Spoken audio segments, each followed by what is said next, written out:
Ok, alors on essaye de terminer, si possible, l'hydro, quitte à aller un peu vite. Donc, il faut qu'on fasse des exercices d'application divers. On n'a pas tellement fait d'hydrostatique, enfin d'application d'hydrostatique, mais enfin on a fait quelques-uns quand même. Je pense que ça peut suffire, c'est assez simple, hein, c'est toujours. Donc retenez la pression quand vous vous enfoncez d'une profondeur H dans du fluide, dans un liquide, dans un fluide. La pression augmente de ρGH. Bon, ok. Ensuite, il faut qu'on fasse du Bernoulli, bien sûr. La poussée d'Archimède, je crois qu'on a vu. Hein, on a vu aussi le point d'application. Pensez bien au point d'application qui est important. On a fait des moments, etc. Je ne sais pas si vous avez eu le temps de faire le petit exo du point d'application sur un barrage ou sur une phase d'un aquarium. Donc on va faire un peu de Bernoulli et puis il faut qu'on parle des écoulements turbulents et des pertes, ce qu'on appelle les pertes de charge, enfin l'écoulement de Poiseuil, voir un petit peu comment ça se passe quand il y a de la viscosité. Après tout, ça peut se faire, peut-être en 2 heures, là, mais il faut qu'on y aille sérieusement. Alors Bernoulli, c'est très facile.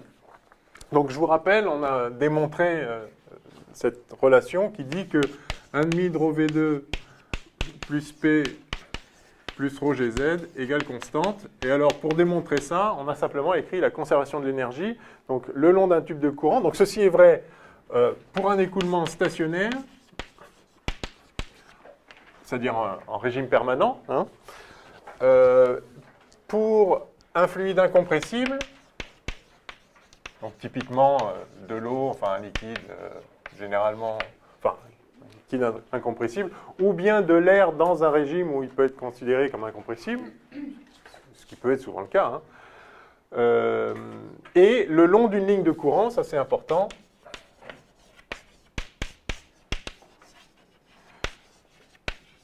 Donc uniquement le long d'une ligne de courant, ou alors si le fluide est irrotationnel, c'est-à-dire que son écoulement vérifie ρ de V égale 0, alors c'est vrai partout dans le fluide. Donc ça, vraiment, il faut se rappeler que c'est la conservation de l'énergie. Ça dit que la variation d'énergie mécanique est égale au travail des forces de pression. L'énergie mécanique, donc vous avez ici la densité d'énergie cinétique, la densité d'énergie potentielle de pesanteur. Et donc, vous voyez que P, c'est une densité d'énergie, en fait. Enfin, c'est la dimension d'une densité d'énergie, et ça intervient dans ce bilan. La densité d'énergie est constante le long d'une ligne de courant, à condition de considérer P comme une densité d'énergie. Bien. Oui, alors on verra un peu plus tard, mais d'abord on va faire des applications que... bon alors ça, on l'appelle, je vais le noter PT, c'est la pression totale, on appelle ça la charge parfois. Donc pression totale, ça inclut donc... Enfin, on dit pression totale, évidemment, ça c'est pas une pression, c'est une densité d'énergie cinétique, mais ça d'ailleurs on appelle ça parfois la pression cinétique. Et puis ça, c'est aussi une densité d'énergie qui n'est pas une pression, mais vous voyez que ça intervient comme une somme de pression, on appelle ça pression totale ou encore charge. Donc quand vous entendez parler de charge en hydrodynamique, c'est ça, c'est cette quantité-là. Et on parle de perte de charge quand la charge varie. Alors, il n'y a pas de perte de charge, puisque vous avez ici delta de PT égale 0, le long d'une ligne de courant, dans le régime que ça, enfin, quand Bernoulli s'applique. Donc le long d'une ligne de courant.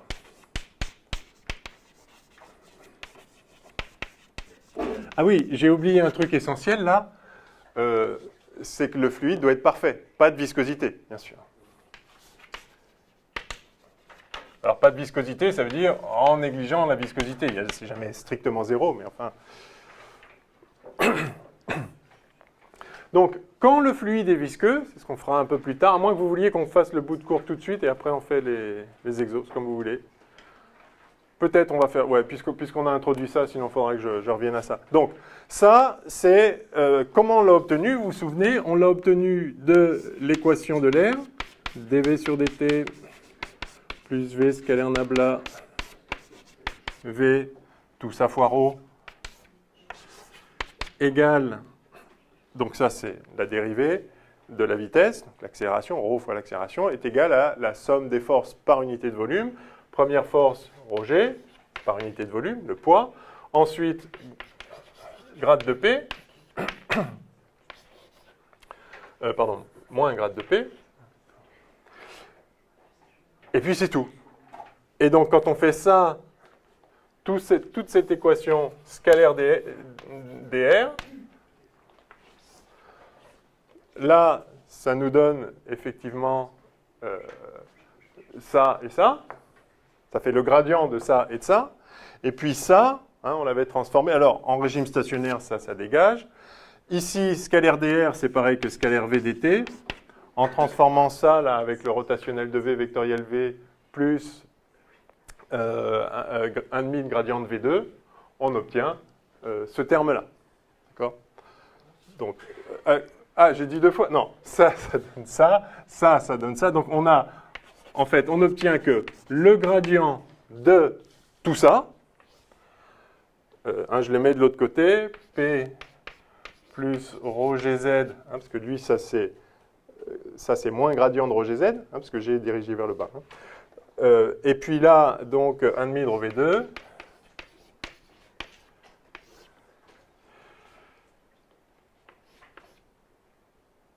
Eh bien, égale 0. Et on en déduit que ça égale constante. C'est comme ça qu'on a fait. Ah oui, pardon. Je n'ai pas tout suivi. Vous avez dit que le long d'une ligne de courant, les paires de charges sont nulles. C'est-à-dire que la charge PT est constante. Donc, okay. Voilà. Enfin, c'est juste que je pense à des ouais. cas pratiques. Si jamais on a un coude, par exemple, voilà. Alors, on a une perte de charge, mais ça, c'est lié à la viscosité. OK. Sinon, le long d'une ligne de courant, c'est ce qu'on a. Régime stationnaire, incompressible, long d'une ligne de courant pour un fluide parfait, on a ça. Donc, il n'y a pas de perte de charge. Maintenant, dans le cas d'un fluide visqueux, et c'est ça qu'on va faire maintenant, vous savez qu'en plus de donc, mdv sur dt égale somme des forces, tout ça par unité de volume, il faut rajouter la force de viscosité. Alors, quand on rajoute la force de viscosité, que se passe-t-il? Allons-y.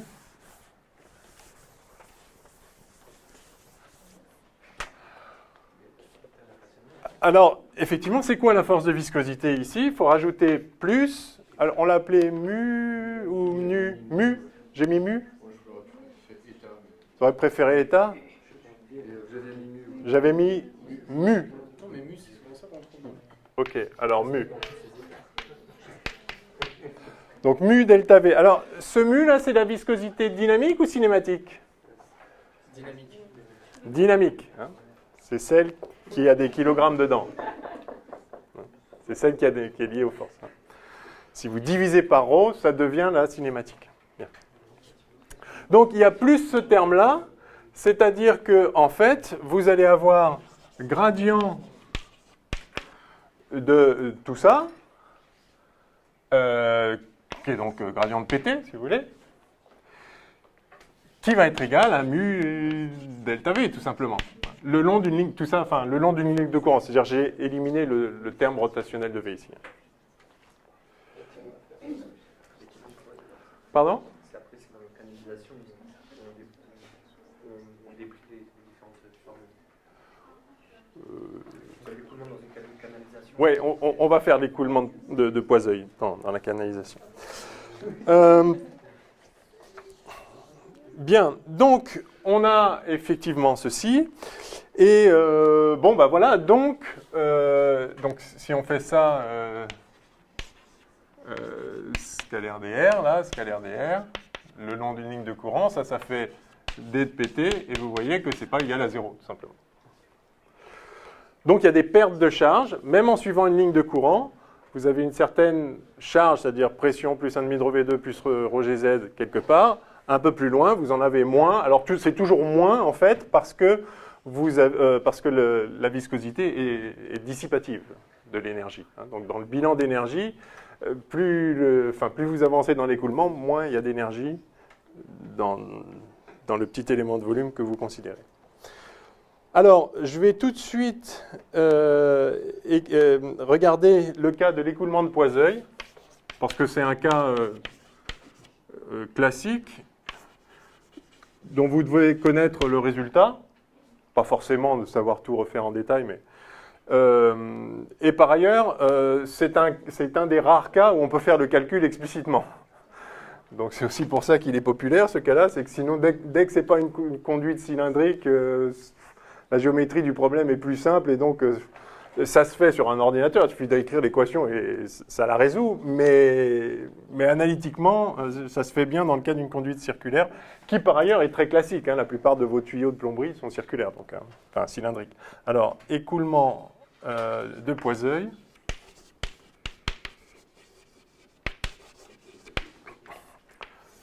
Donc, vous avez un écoulement au sein d'une conduite cylindrique de section circulaire, alors de rayon R, mais vous avez une viscosité, donc, mu, qui fait que le fluide colle aux parois, donc le fluide va de gauche à droite, par exemple, hein, mais aux parois, par viscosité, la vitesse ici va être nulle. Par symétrie, on sent bien qu'elle va être maximale au centre. Mais du coup, on voit qu'il va y avoir des couches de fluide ou des tubes de fluide, puisqu'il y a une symétrie cylindrique, qui vont frotter les uns sur les autres. Et c'est là que va intervenir la viscosité et les pertes d'énergie. Et donc, on va avoir une perte de charge au cours de l'écoulement. Alors, la question, c'est quelle est la perte de charge sur une longueur L de conduite, par exemple, combien on a perdu de pression totale, bien.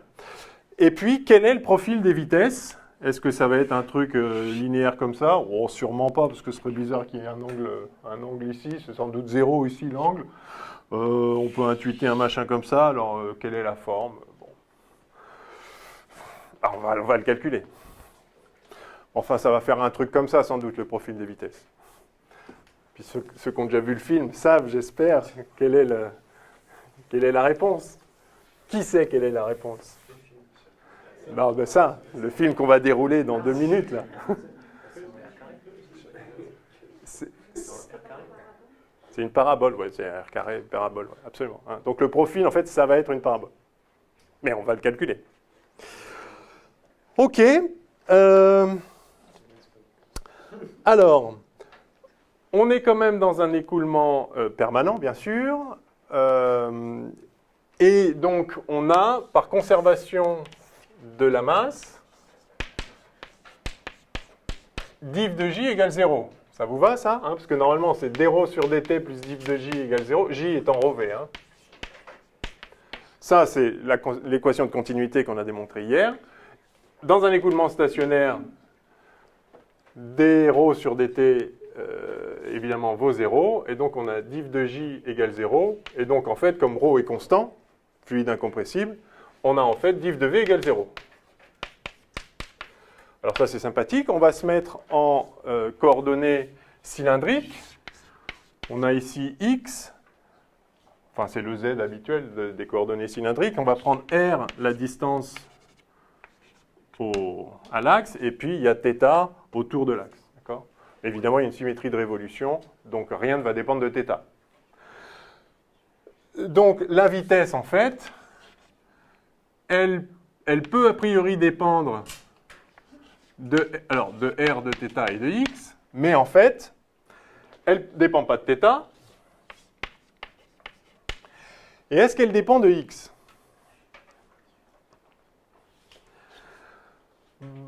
Ben non, la vitesse ne va pas dépendre de X par conservation du débit. Si vous avez ici du fluide qui traverse, il faut bien qu'il retraverse ailleurs. Donc globalement, vous avez une symétrie de translation le long de l'axe pour ce qui est de la vitesse. Okay? Si ça allait plus vite là que là, vous accumuleriez du fluide et donc ce ne serait pas stationnaire. Hein? parce que... Enfin bon, ok. Donc en fait, ce V ne dépend que de R.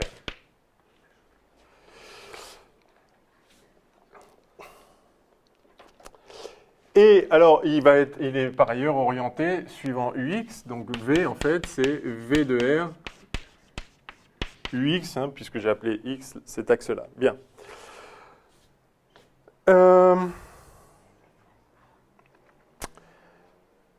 Quoi dire d'autre? OK. Et donc là, maintenant, j'ai besoin du Laplacien de la vitesse. Alors, donc cette vitesse, la voici. Ouais, très bien. Est-ce que j'essaie de coller à mes notations? Parce que je m'aperçois que j'ai appelé ce V petit u, mais bon, on va quand même garder V. OK. Alors, quelle est l'expression du Laplacien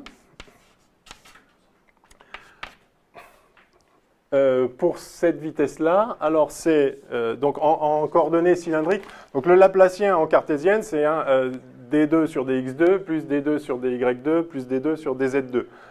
Donc là, suivant la coordonnée qui est cartésienne, ça fait effectivement ça. Donc, on a un d2 sur dx2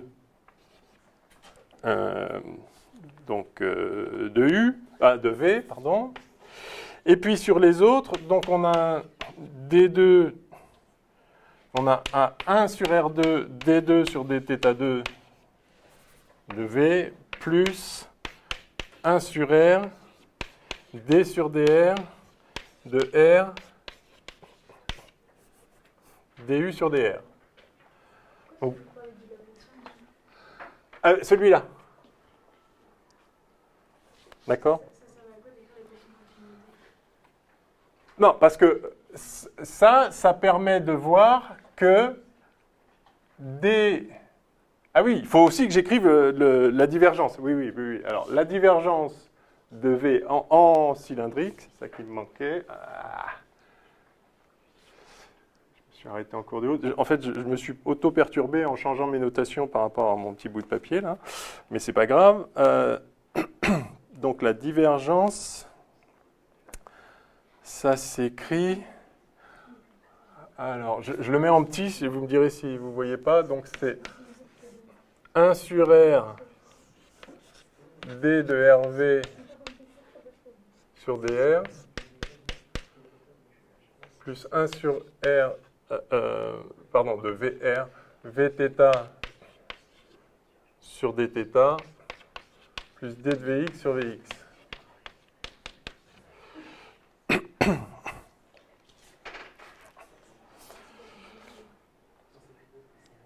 Et alors, attendez, pourquoi j'ai écrit tout ça?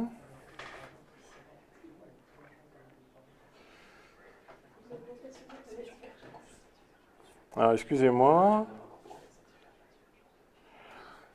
Donc, il n'y a pas de Vθ, il n'y a pas de VR. Ah oui, d'accord, non, ça y est, ok.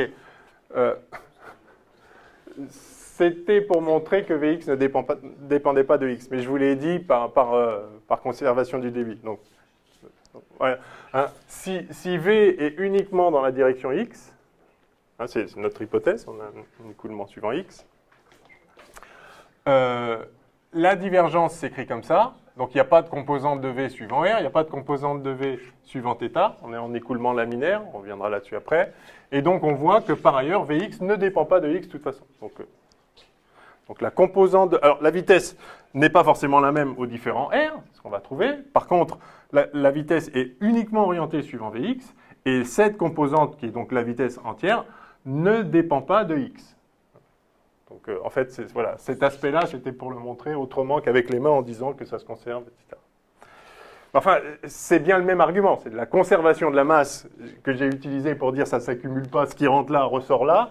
C'est ça qui nous avait permis d'écrire div de j égale 0, enfin, d'écrire ça, d sur dt plus div de j égale 0, donc en stationnaire div de j égale 0. Donc c'est le faire mathématiquement comme ça ou avec les mains comme je l'ai dit, par conservation du débit, c'est le même argument bien sûr. Donc pardon, ça c'était ça, c'est réglé, enfin on l'a déjà réglé en écrivant ça. Donc maintenant qu'on a ça, le Laplacien de la vitesse Donc ça, c'est un Laplacien appliqué à un vecteur, mais vous savez que le Laplacien appliqué à un vecteur, c'est le vecteur dont les composantes sont les Laplaciens des composantes. Il n'y a qu'une seule composante, celle suivant x pour la vitesse. Donc le Laplacien de la vitesse, il est dirigé suivant ux, et il a cette écriture-là. Ah, et à nouveau, pardon. Voilà. Bon. Donc on a le gradient de PT qui vaut mu fois ça. Alors le gradient de PT, ça va être d de PT sur dx. Suivant ux, hein,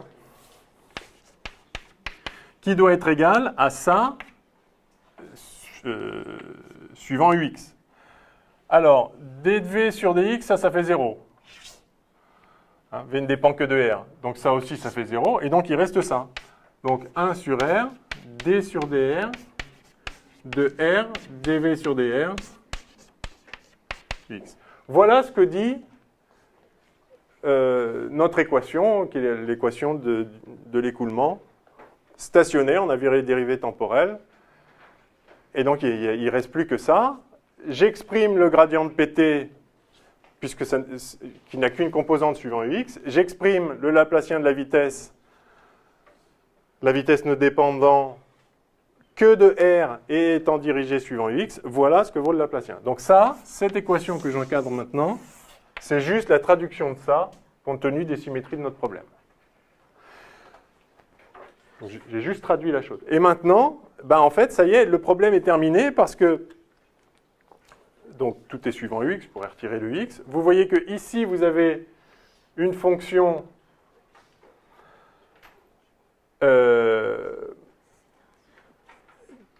qui ne dépend que de x, et ici, une fonction qui ne dépend, a priori, que de r. La vitesse ne dépend que de r. Donc, vous pouvez multiplier par r, diviser par rapport à r. Ça, là, il n'y a jamais de x là-dedans, il n'y aura jamais de x après. Donc ça ne dépend que de r. Et ça ne dépend que de x. Hein, parce que on est le long d'une ligne de courant. La ligne de courant, elle est suivant x. Donc, finalement, ça qui ne dépend que de r, ça qui ne dépend que de x, enfin, qui ne peut dépendre que de r, qui ne peut dépendre que de x, elles sont donc constantes, ces deux fonctions. Okay. Donc tout ça, c'est égal à une constante. Je vais l'écrire là.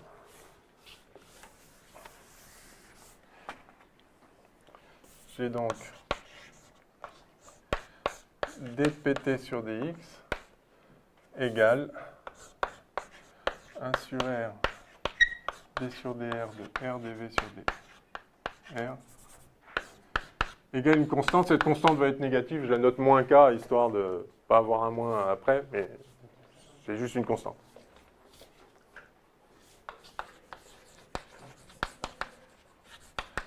Ok, bon, bah c'est tout. Par conséquent, on a PT qui vaut... Enfin, on a dpt sur dx qui vaut moins k, donc on a pt qui vaut p0 moins kx.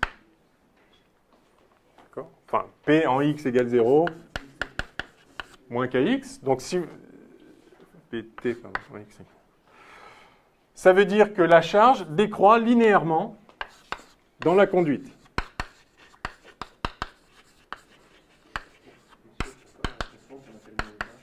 Pardon? On pourrait l'appeler K, mais en fait, il se trouve qu'elle va être négative. Ouais, je sais qu'elle est négative, du coup, j'appelle moins K. Si vous, on la rechangera à la fin. Hein. Mais parce que là, on peut dire que c'est une décroissance linéaire seulement si on l'appelle moins kx, si on a dit plus la x, c'est une croissance linéaire. Oui, d'accord, donc c'est une variation linéaire, mais le k va être négatif, effectivement. Mais de toute façon, en fait, ça, je l'ai déjà dit que ça ne pouvait que décroître, puisque c'est la conservation de l'énergie, Bernoulli. Et là, on a juste un terme en plus, qui est le terme...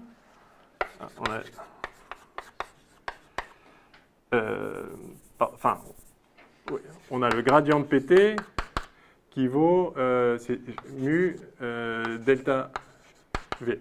Ce terme est dissipatif, donc on ne peut que perdre de la charge. On ne peut pas accumuler de l'énergie au passage. au fil du temps. Donc c'est pour ça que je sais qu'elle va être négative. Donc, mais en tout cas, c'est une variation linéaire de la charge. Alors, si je fasse ça, je le referai. Ça veut dire que le long de la conduite, si vous prenez une ligne de courant, celle-là, enfin n'importe où, où que vous soyez, la pression totale, 1,5 de rho V2 plus rho Gz plus la pression, va décroître linéairement. Alors là, il y a une expérience classique. Monsieur, il manque pas le mu par hasard aussi? Si, il manque le mu, bien sûr. Et il est là. Bien sûr. Merci.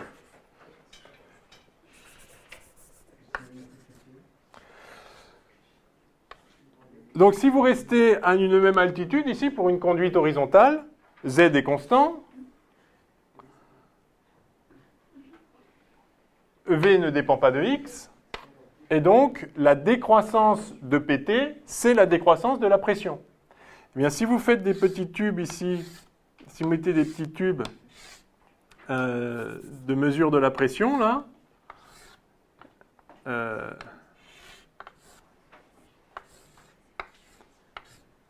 qui viennent sonder dans le fluide la pression, qu'est-ce que vous allez voir? Le niveau de l'eau monte là, ici, et puis là, il monte un peu plus bas, et puis là, un peu plus bas, et puis là, un peu plus bas, et c'est une décroissance linéaire de la pression. On ne va pas perturber l'écoulement en faisant des petits tubes. Non, c'est un petit tube qui vient prendre juste, regarder quelle est la pression à l'endroit où ça prélève, ça perturbe l'écoulement vaguement, juste autour, mais à peine. Voilà. Donc si vous faites cette expérience, c'est très net à voir, vous avez une décroissance linéaire de la pression. En fait, c'est une décroissance linéaire de la charge, mais si vous êtes dans une conduite horizontale, ces grandeurs-là ne dépendent pas de la position le long de la ligne, donc la décroissance de la charge, c'est la décroissance de la pression, et vous voyez que c'est linéaire. Donc, si c'est très visqueux,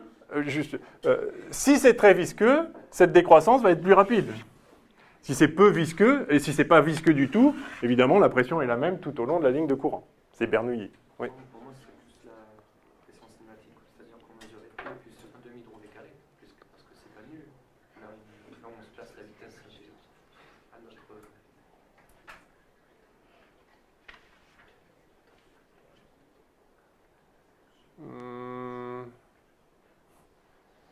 Ce que vous dites là, ce que vous dites, ça impliquerait que la vitesse dépend de la position. D'accord ?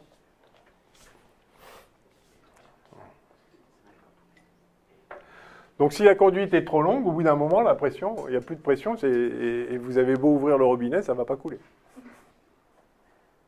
C'est comme ça. Bon, ok, donc on a déjà réglé ça égale moins K.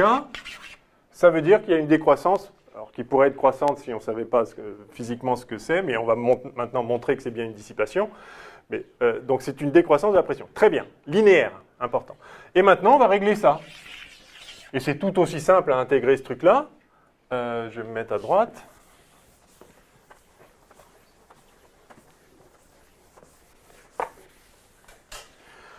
C'est tout aussi simple à intégrer ce truc-là, parce qu'en fait, ça ne dépend que d'une variable. Hein. Je rappelle qu'on a V qui vaut V de R UX. Et donc, ces dérivées rondes sont en fait des dérivées droites. Donc, j'ai D sur dr de R dV sur dr qui vaut moins K sur mu R. Par conséquent, j'ai R dV sur dr qui vaut, je sais intégrer R quand même, donc ça fait moins 1,5 de K sur mu R2 plus une autre constante, K'.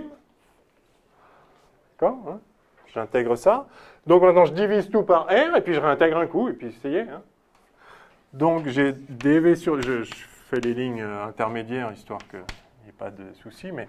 Donc ça fait moins 1,5 de K sur mu R plus K' sur R, et je réintègre ça, ça me fait V de R, ce que je cherche, le profil de vitesse, qui vaut moins 1,5 de K sur mu R2 plus K' log de R. Alors, il faudra mettre un sur R0, là je le mets avec les guillemets, de toute façon ce terme va être nul, ça va être clair tout de suite, plus une autre constante d'intégration, hein, donc c'est le deuxième ordre, j'ai deux constantes d'intégration. Donc voilà le profil de vitesse, et maintenant il faut juste implémenter les conditions aux limites. Condition aux limites, c'est que en R égale grand R, petit r égale grand R, le rayon de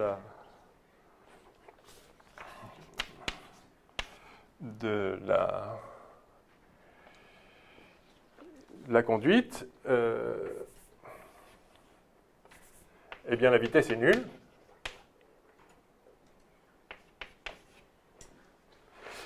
Et par ailleurs, en fait, on voit tout de suite que K' doit être égal à 0, puisque sinon, là, la vitesse divergerait sur l'axe.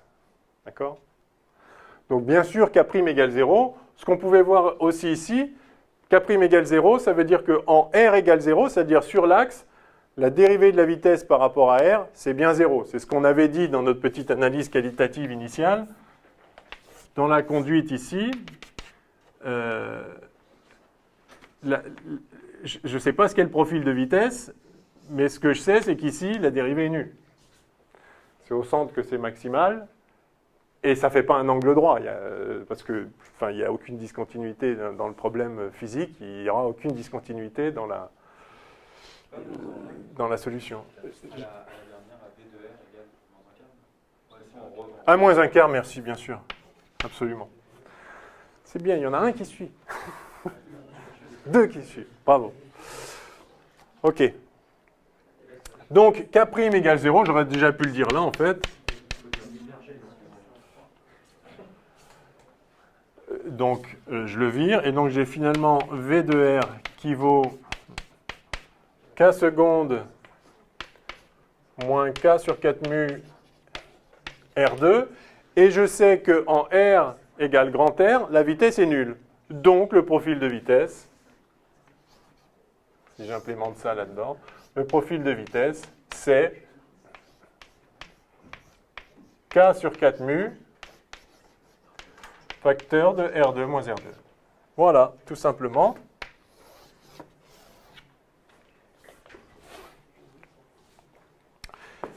Oui?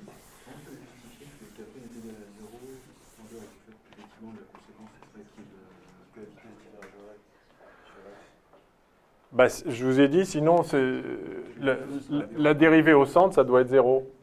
La dérivée du profil de vitesse. Par symétrie.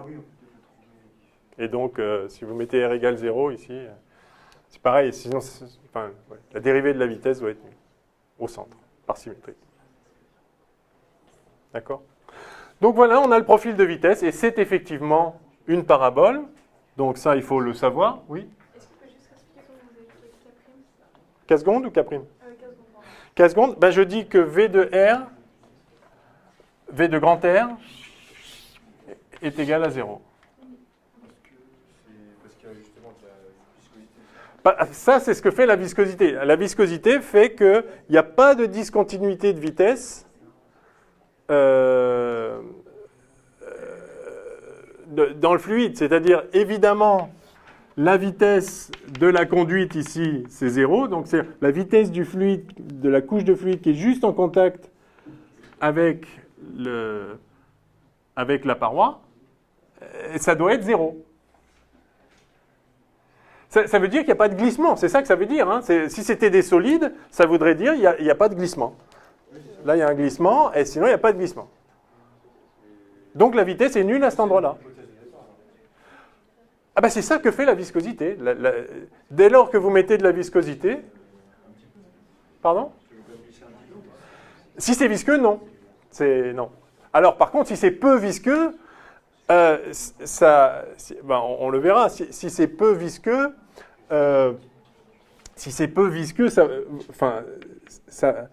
vous partez de 0, mais vous allez très vite atteindre la vitesse globale. Oui, alors ça, ouais. Ok, il faudra peut-être que je dise un mot de la couche limite, mais ça c'est quand vous avez de la turbulence Et donc l'essentiel des effets de viscosité reste sur la... Mais effectivement, si c'est lié à ça. L'essentiel des effets de viscosité se concentre sur une couche limite. Et donc la structure de celle-là est très dépendante de l'état de rugosité de la paroi, etc. Donc ça devient compliqué. Mais vous n'avez pas du tout ce genre de choses à connaître. Ouais, non. Pourquoi K'M égale à 0 K'M égale 0, par exemple, parce que sur l'axe, le profil de vitesse, la vitesse est maximale au centre. Donc la dérivée de la vitesse par rapport à R doit être égale à 0. Par exemple. Ou sinon, parce que sinon la vitesse diverge. Sinon vous intégrez, là vous voyez qu'en R égale 0, si K' n'est pas nul, vous avez une divergence.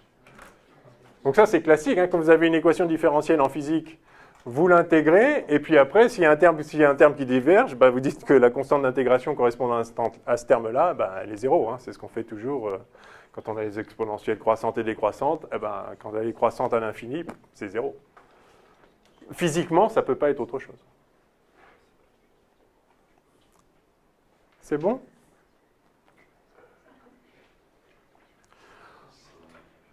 Je ne voudrais surtout pas que ça vous paraisse compliqué, parce qu'on a vraiment rien écrit d'autre que l'équation de la dynamique. Donc on a un gradient de PT qui vaut 0 quand il n'y avait pas de... qui valait 0 quand il n'y avait pas de viscosité, et donc PT égale constante. Et s'il y a de la viscosité, on met la viscosité... Et c'est tout. Donc, on a écrit ça, c'est dpt sur dx, suivant ux. On a écrit ça, c'était ça. C'est juste l'expression du Laplacien en... voilà, ça y est. Donc ça s'écrit comme ça. Et du coup, puisque lui dépend que de x et lui dépend que de r, en fait, ils sont constants. Le fait que lui soit constant, ça implique ça. Et le fait que lui soit constant, ça implique ça. Il n'y a vraiment rien de particulier. À chaque fois, c'est une ligne. Alors, on a le profil de vitesse. Maintenant, oui. Ouais. Quand on écrit dv sur dv et K' égale 0, juste, voilà, sur ça, ici, on divise par R. Pourtant, R égale 0, c'est bien le milieu du tuyau. Oui. Donc, il y a une singularité. Enfin, je comprends pas. Non, si vous voulez, ok, on peut... De ça, on tire ça, on est d'accord. Non, mais c'est pas les mathématiques qui m'empêchent. Je vois très bien comment on passe de l'un à l'autre. Le truc, c'est d'écrire K' sur R. Non, mais justement... R égale 0 est une valeur... Justement, si vous voulez, on n'écrit pas cette ligne, on s'arrête là et on dit en 0, ça fait 0, ça fait 0, sauf si ça c'était infini. Donc c'est ça le passage là. Mais dv sur dr ne va pas être infini. Au contraire, on sait même que c'est 0 lui-même d'ailleurs. Donc ça c'est 0, ça c'est 0, ça c'est 0. Ok ? Voilà.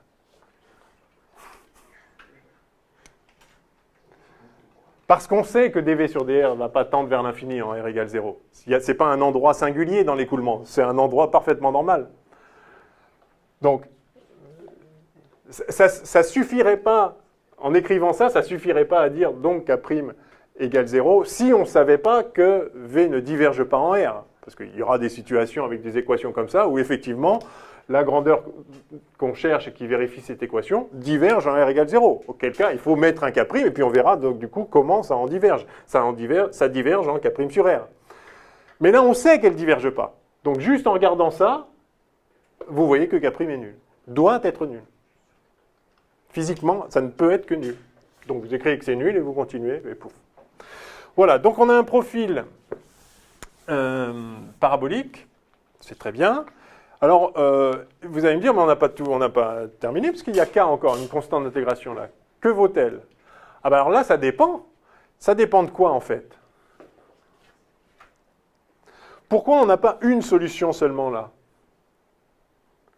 On a juste dit pour l'instant qu'on avait un écoulement visqueux, laminaire, dans une conduite de rayon grand R. Et on a trouvé un profil de ce type-là. Oui, mais...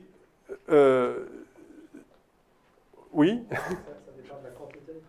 Exactement, ça dépend de la quantité qui s'écoule. Très bien. Parce que je peux aussi avoir un cylindre avec pas d'eau qui coule. Je dois trouver une solution possible. Avec beaucoup d'eau qui passe ou pas beaucoup d'eau qui passe, à chaque fois, ça doit être solution. Pour l'instant, nulle part, j'ai dit quel était le débit que j'envoyais dans le tuyau. Donc en fait, ça, c'est la forme générale des profils de vitesse qu'on va trouver. Il ne peut pas y en avoir d'autres. Il n'y a que ça qui vérifie les équations. Et donc, on peut avoir ça, ou alors ça, ou alors ça, ou alors ça, ou alors ça. Et c'est ça, la constante K, elle va juste changer. Ça fait une homothétie sur le profil de vitesse, quoi. Ça, de plus vite ou moins vite. Dans tous les cas, la viscosité fait que, ici, c'est 0. Si vous mettez plus de débit, eh ben, ça va faire un truc comme ça. Ce sera toujours de cette forme-là. Alors, du coup, ce qu'on veut maintenant, c'est relier K au débit, en fait. OK? Alors, quel est le débit de l'eau, ou du liquide, dans cette conduite? C'est-à-dire, quel est, alors, le débit volumique, par exemple. Quelle est la quantité, quel est le volume d'eau qui passe par seconde à travers une surface? La vitesse ou la surface. Effectivement, ça va être la somme des vitesses fois la surface. Enfin, des vitesses. Le débit, si tout va à la même vitesse, supposons qu'on n'ait pas de viscosité, d'accord? On a une vitesse V partout. Quel est le débit? Alors, le débit volumique, on peut le noter QV comme ça, si vous voulez. Donc ça, c'est D du volume qui traverse par unité sur dt. Pendant dt, quel est le volume qu'a traversé? Ben, c'est facile. Effectivement, là, on a une section S. Le volume qui est passé pendant dt, c'est tout le... Enfin, c'est tout le fluide qui était dans ce cylindre-là. Donc, le volume qui a traversé pendant dt, c'est SV dt. Et donc, par unité de volume, par unité de temps, pardon, c'est SV. D'accord ? Le premier V, c'est un volume et le deuxième, c'est une vitesse. Oui, ça, c'est le volume. Ouais. Voilà. Et l'autre, c'est la vitesse. D'accord. Donc, le débit volumique, c'est S fois V. Le débit massique, pendant qu'on y est, Multiplié par ρ. on multiplie par ρ. C'est ρ SV. C'est ce qu'on a vu hier quand on a démontré Bernoulli. À un moment, on a dit ρA SAVA en entrée du tube de fluide égale ρB SBVB en sortie du tube. On a dit que le débit de masse entrant était égal au débit de masse sortant. Alors évidemment, si le fluide est incompressible, débit de masse, dire que le débit de masse est constant ou le débit volumique est constant, c'est exactement la même chose. Mais si le fluide est compressible, non. Oui. Est-ce que le fait qu'on ait de la viscosité et du coup qu'on ait une forme parabolique, on ne devrait pas plutôt avoir une espèce d'intégrale parce que du coup le poids de la surface au milieu ne va pas être le même que... Absolument. Donc voilà, ça, c'est si V est le même partout, on fait V fois S et c'est réglé. Ici, V n'est pas le même partout, donc il va falloir intégrer V fois ds sur toute la surface. OK? Alors allons-y.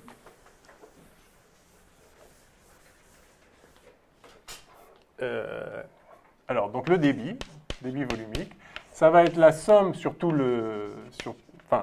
sur le disque, sur la section, je vais l'appeler. Je vais l'appeler sigma, la section. Donc je prends une section perpendiculaire, section orthogonale du tuyau. Donc sigma, voilà. Donc de S fois V, donc V en R fois ds.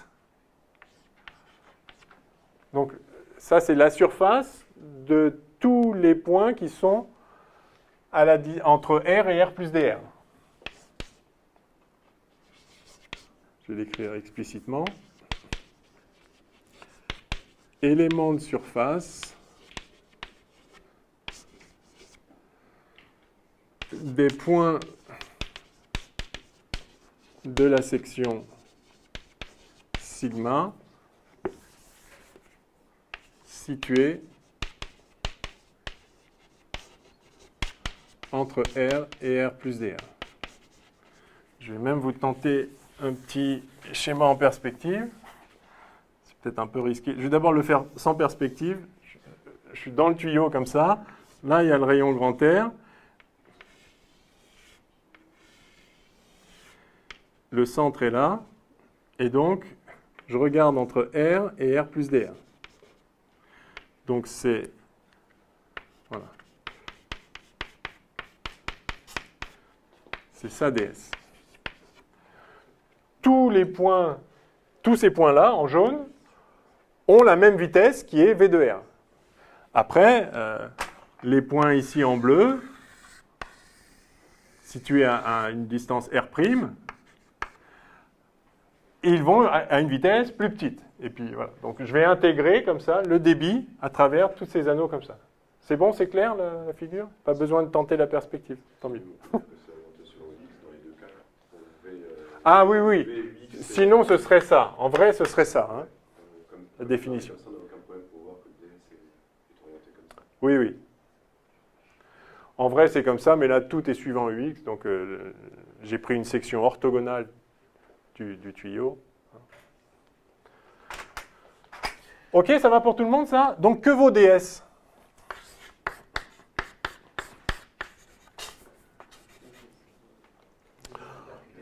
Alors, en fait, on va déjà intégrer sur tous les θ. Donc, on va faire... parce que sinon, ce serait effectivement r dr dθ. Mais comme rien dépend de θ, je peux vraiment considérer toute la surface jaune. Donc, ça fait 2πr fois dr, effectivement. Et donc, il suffit que je somme sur r, donc de r égale 0 à grand R, de v de r. Alors, v de r, c'est ça, là. Donc, k sur 4 mu R2 moins R2, fois, donc le ds, on a dit, oui, 2πr dr. Voilà. OK, bah, il suffit d'intégrer ça. J'espère que ça ne vous pose aucune difficulté. Et il va y avoir donc un R4 et puis un R2. Alors, ça fait 15 sur 4 mu. Donc, et puis il y a un 2π d'ailleurs, donc ça fait en fait un π sur 2 mu. Enfin, πk sur 2 mu. Facteur 2. Alors, 1/2 de R2 moins R4 sur 4 à prendre entre 0 et grand R. Et donc, ça fait pi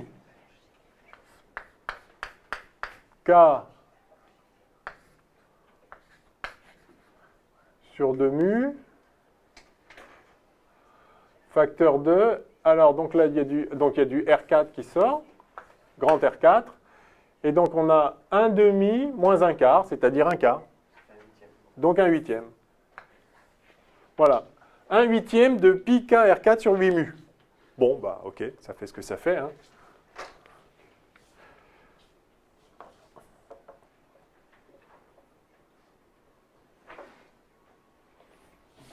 Ah, tiens, on va faire une petite remarque en passant. Petite remarque sympathique. Comparé avec ça, là. Ça vous dit que la vitesse au centre, donc V0, c'est-à-dire, enfin, V en R égale 0, je peux la noter Vmax peut-être? La vitesse sur l'axe, la vitesse maximale. Ça vaut combien? Ça vaut K R2 sur 4 mu. Donc je peux réécrire le débit comme étant, donc il y a un KR2 sur 4 mu, pardon, fois 1,5 de pi R2. Donc on a 1,5 de Vmax fois pi R2. Et pi R2, c'est la surface de la section.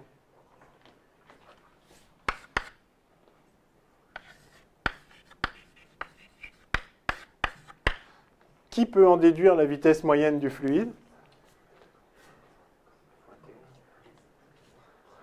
Alors, soit vous l'intégrez, vous intégrez la vitesse pondérée par ça, mais vu qu'on vient de faire cette intégrale, en fait, vous devez lire là-dessus la vitesse moyenne.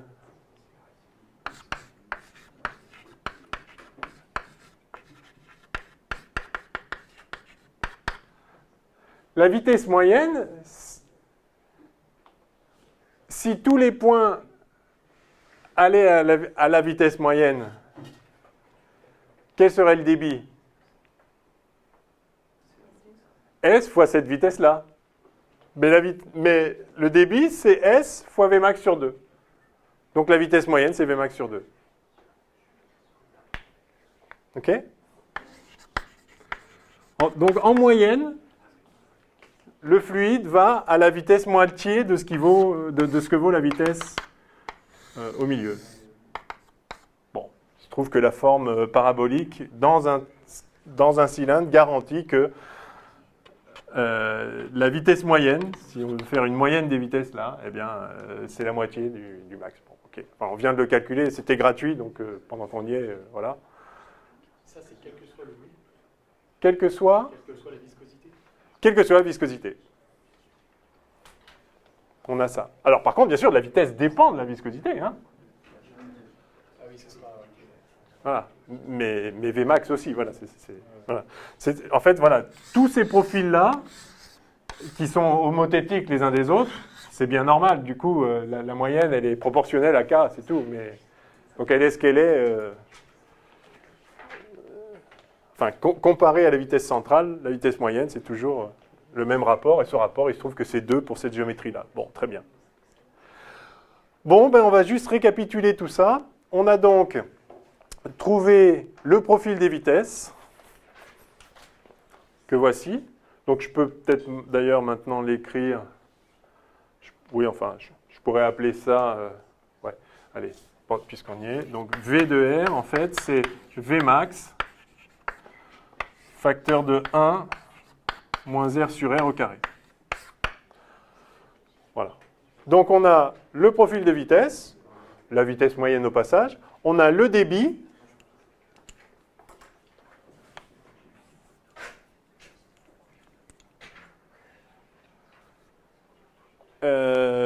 Ici. QV. Enfin bon, c'est la même équation, je vais te réécrire. Puis on a, si on veut, la vitesse moyenne. Alors, et on avait la perte de charge. Alors, ça sera notre dernier point là-dessus. Je peux effacer là? Pas tout, juste ça. OK.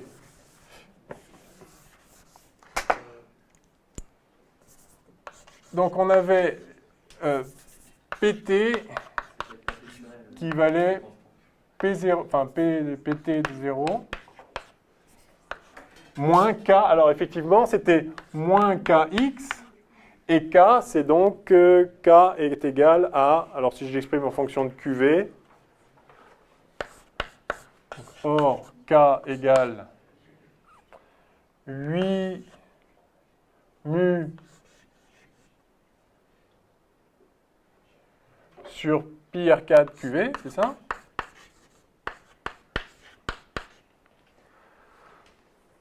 J'allais faire une blague horrible. Heureusement je me suis retenu, mais... Il faut la faire. Non, c'est bon. Il y a toujours quelqu'un pour s'en charger.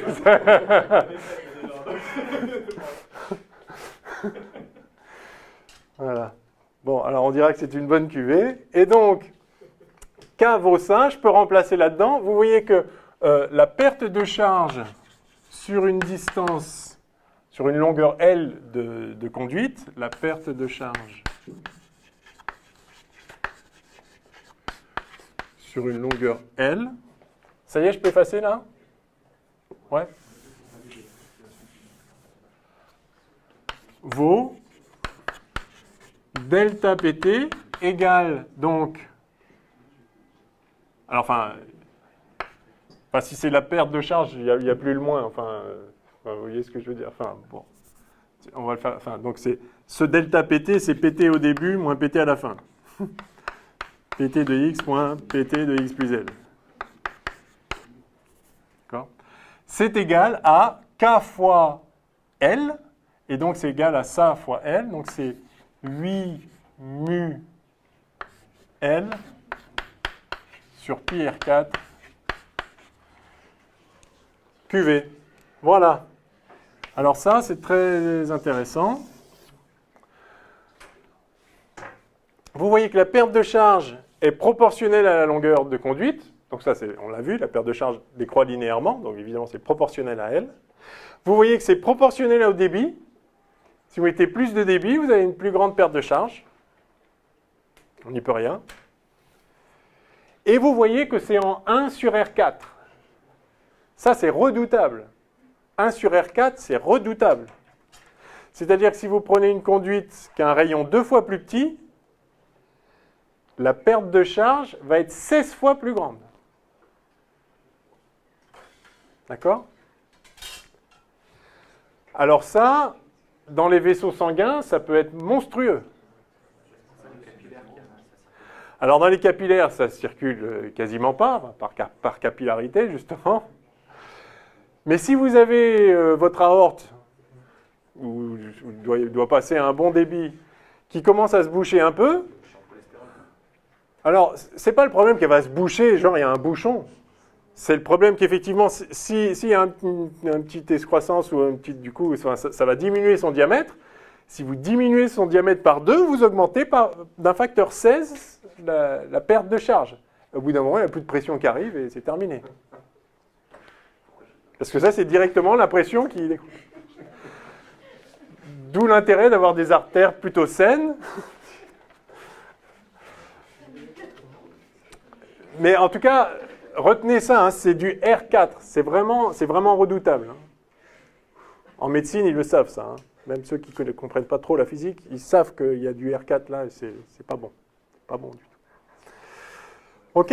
Bon, ben voilà, c'est très joli. Alors, c'est d'autant plus joli que ça doit vous rappeler quelque chose.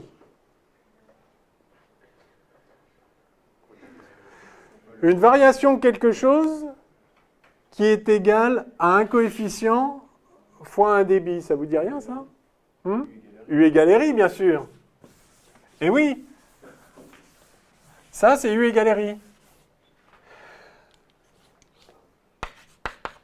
En électrocinétique, on a delta V égale R fois le courant. C'est quoi le courant? Bah, c'est le débit de charge. C'est dQ sur dt. D'accord? Le courant est un débit de charge comme le débit volumique est un débit de volume. Hein? Ça, c'est dQ sur dt. Et donc, vous voyez que la chute de potentiel est proportionnelle au débit de charge, au courant, de même que la chute de pression totale, est proportionnelle au débit de volume. Et on retrouve bien l'analogie habituelle du courant électrique qui décroît les potentiels, comme on dit. D'accord ? Qu'est-ce qui cause le courant? C'est la différence. Qu'est-ce qui fait que les charges se mettent en mouvement? C'est la différence de potentiel qui crée un champ électrique, etc. Mais vous avez un potentiel ici, un potentiel plus petit là, et donc ça pousse. Ça pousse les charges. Et là, c'est pareil. Vous avez une pression ici, une plus petite pression là, alors ça pousse. D'accord ? Donc, cette formule est tout à fait analogue à celle-là, et vous voyez ici l'expression de la résistance hydraulique.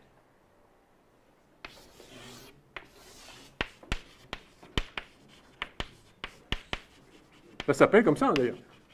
Enfin, ça peut s'appeler comme ça. Donc, vous voyez qu'elle est inversement proportionnelle à R4. Et vous voyez qu'elle est proportionnelle à L. Tiens, si on révisait un peu, comment s'exprime R pour un matériau de résistivité, pour un fil de cuivre, ou je sais pas, de résistivité ρ? Bien! Ρ, L, sur la surface. Vous vous rappelez ça? On ne sait jamais, ça pourrait tomber samedi.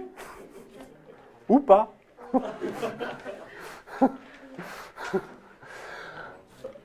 a donné un petit nom à la résistance hydraulique. Résistance hydraulique.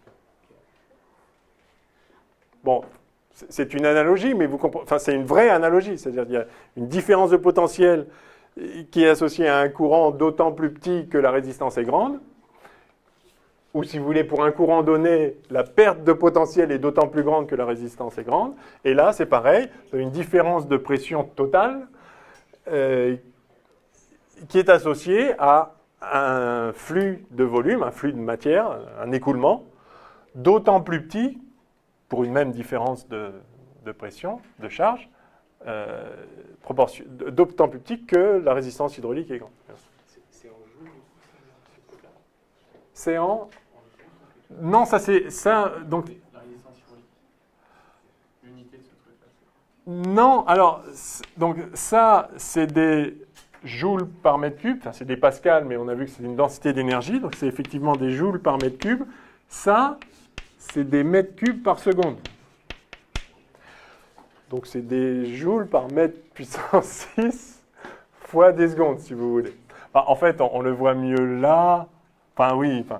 Enfin, par ailleurs, les joules, c'est des kilogrammes mètre carré seconde moins 1. Enfin bref, vous pouvez le faire, mais ça n'a pas une unité spécialement. OK. Donc, R égale ρL sur S. Et là, qu'est-ce que vous voyez? Vous voyez que la résistance hydraulique, je vais la noter RH ici,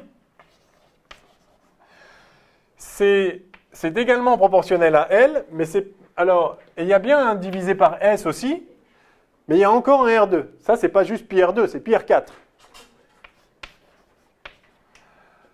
Donc, vous voyez que la résistivité, enfin, l'équivalent de la résistivité, c'est pas juste mu. On voit bien que c'est ça qui joue le rôle. Hein. L'origine de la résistance, c'est bien la résistivité, et l'origine de la résistance, c'est bien la viscosité. Si la viscosité est nulle, il n'y a pas de résistance. Mais en plus, à cause de ce profil des vitesses qui doit s'adapter, il y a un effet de rayon. Plus il est petit, comme vous devez faire une parabole pour aller chercher la vitesse max, si le rayon est tout petit et que vous partez de zéro, vous n'allez pas pouvoir aller bien loin. Je ne sais pas si vous le sentez à peu près comme ça, intuitivement. C'est-à-dire il faut établir la vitesse. Il faut établir la vitesse dans la conduite. Et donc, si le rayon est tout petit de la conduite, vous partez de zéro de toute façon sur les bords. Et c'est une parabole. Donc ça ne va pas aller bien loin au centre. Donc en plus du fait qu'on a un L sur S normal comme avec la résistance électrique, vous avez un effet supplémentaire en R, ce qui fait que ce n'est pas juste sur pi R2, c'est sur pi R4. Bon. Enfin voilà, tout ça est un peu qualitatif. Enfin non, c'est quantitatif. Je fais les remarques qualitatives parce que les remarques qualitatives sont vraies même pour d'autres formes de conduite. Voilà. On ne peut faire le calcul analytiquement comme ça, de façon simple et jolie, que sur la conduite circulaire. Donc il faut l'avoir vu, il faut le comprendre. Mais toutes ces remarques qualitatives sont valables évidemment pour d'autres formes de conduite. Alors maintenant, ce que vous disiez, vous parliez des pertes de charge quand on a un coude dans un écoulement. Donc les pertes de charge, les voilà, quand on a une conduite linéaire.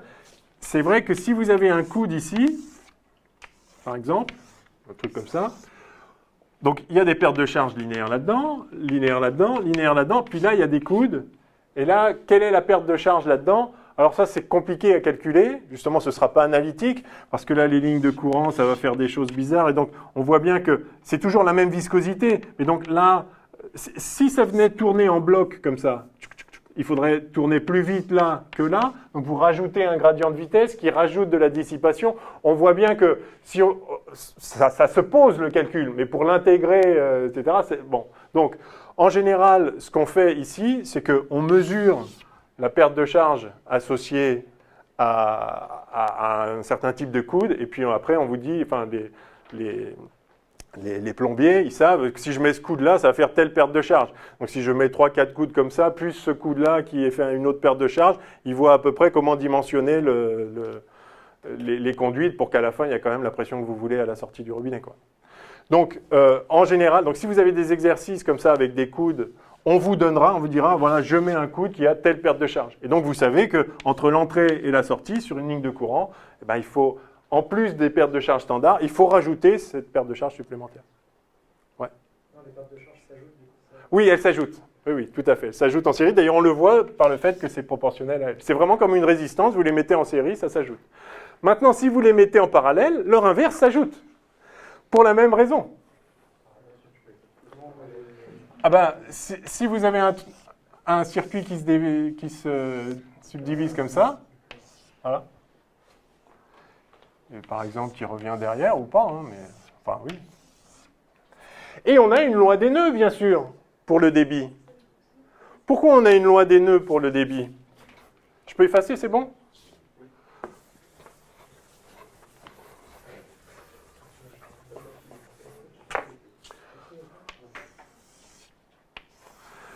Bah, pour la même raison qu'on a une loi des nœuds en électricité, c'est-à-dire c'est la conservation de la masse, et plus de la charge. Enfin, la conservation du débit, pardon. Enfin, c'est pareil, fluide incompressible.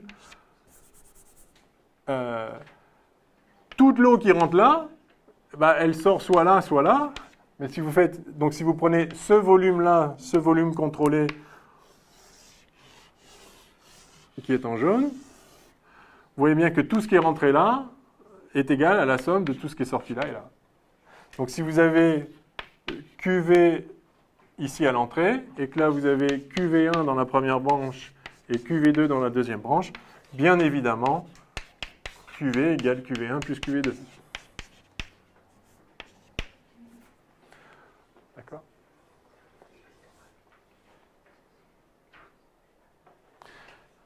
Et donc, tiens, on va faire le calcul pour la perte de charge,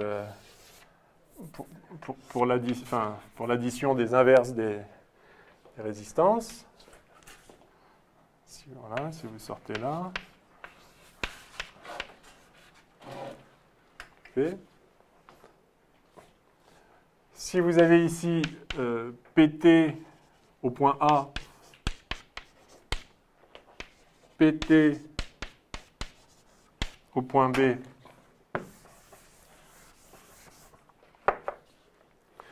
vous allez écrire que PTA, PT de A moins PT en B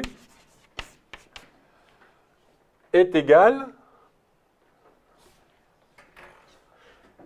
ici, ça va être QV fois QV1, le débit en 1. Mais ça va aussi être... pardon, qu'est-ce que j'ai écrit là? Non, RH, pardon. RH1 fois QV1. Ici, RH2 fois QV2. Et par ailleurs, ça va être le RH équivalent fois QV. C'est comme si vous écriviez que la tension UAB, VA moins VB, c'est R1 fois I1, c'est R2 fois I2, et c'est le R équivalent fois le I global. Et de là, on tire que 1 sur R1 égale...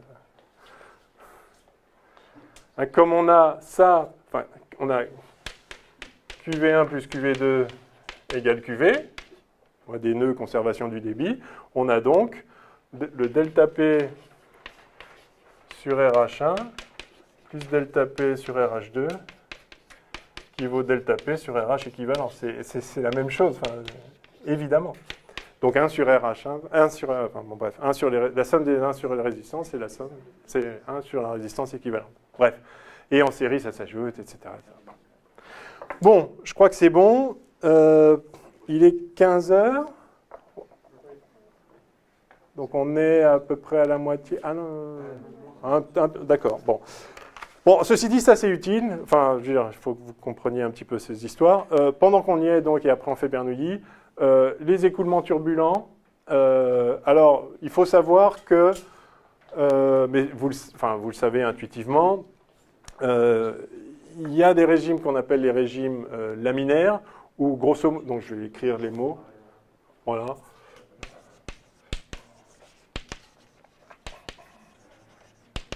Régime laminaire. Je peux effacer le schéma, hein.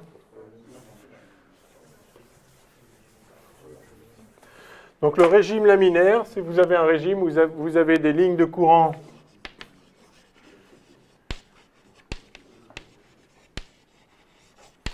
qui varie lentement d'un point à un autre.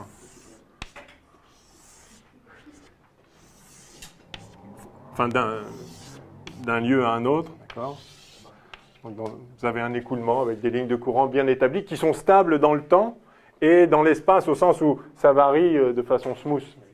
Ça ne fait pas des lignes de courant stables et régulières, on va le dire comme ça. Alors, c'est une notion qui, de toute façon, enfin, la notion de turbulence, qui est donc le contraire de ça, régulière. La notion de turbulence est toujours en partie qualitative. Donc, en fait, on définit plutôt le régime laminaire comme non turbulent.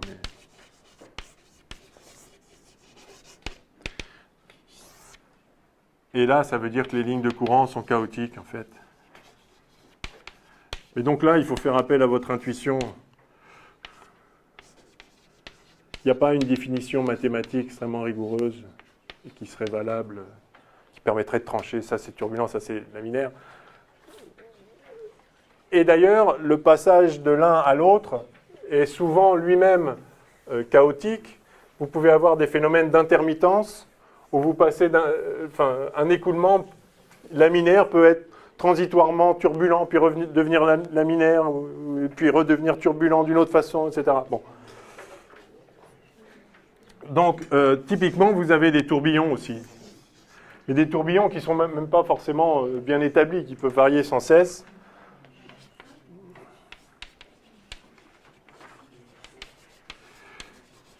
Et en fait, dans un régime vraiment turbulent, très établi, vous ne pouvez plus vraiment définir des lignes de courant qui aient un sens pertinent pour votre...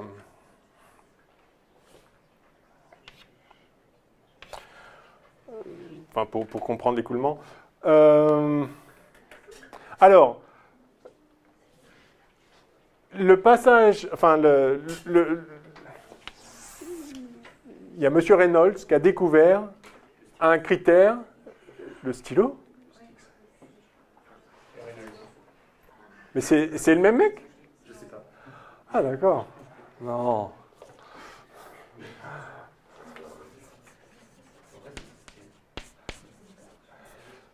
Donc en faisant des expériences sur justement les écoulements turbulents, typiquement dans un écoulement, vous injectez en un point donné un peu de colorant.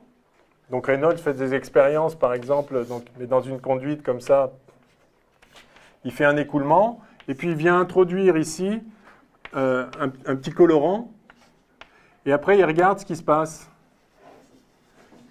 D'accord ? Et donc, en régime laminaire, eh bien, donc là, le fluide fait ça, grosso modo. Hein. En régime laminaire, eh bien, voilà, ça suit une ligne de courant bien stable, bien nette. Et puis, s'il vient injecter un colorant d'une autre couleur un peu juste au-dessus, bah, ça va faire une ligne bien parallèle, bien gentillette, voilà. Et puis, il constate que quand on augmente le débit, il y a un moment, ça devient comme ça, et puis il y a un moment, ça devient... et puis d'ailleurs, oui, celle du dessus, elle peut repasser par devant, par derrière, elle peut faire des choses, bon, bref. Au bout d'un moment, ça devient turbulent, justement. Donc ça, c'est turbulent. Enfin, oui, ça c'est turbulent.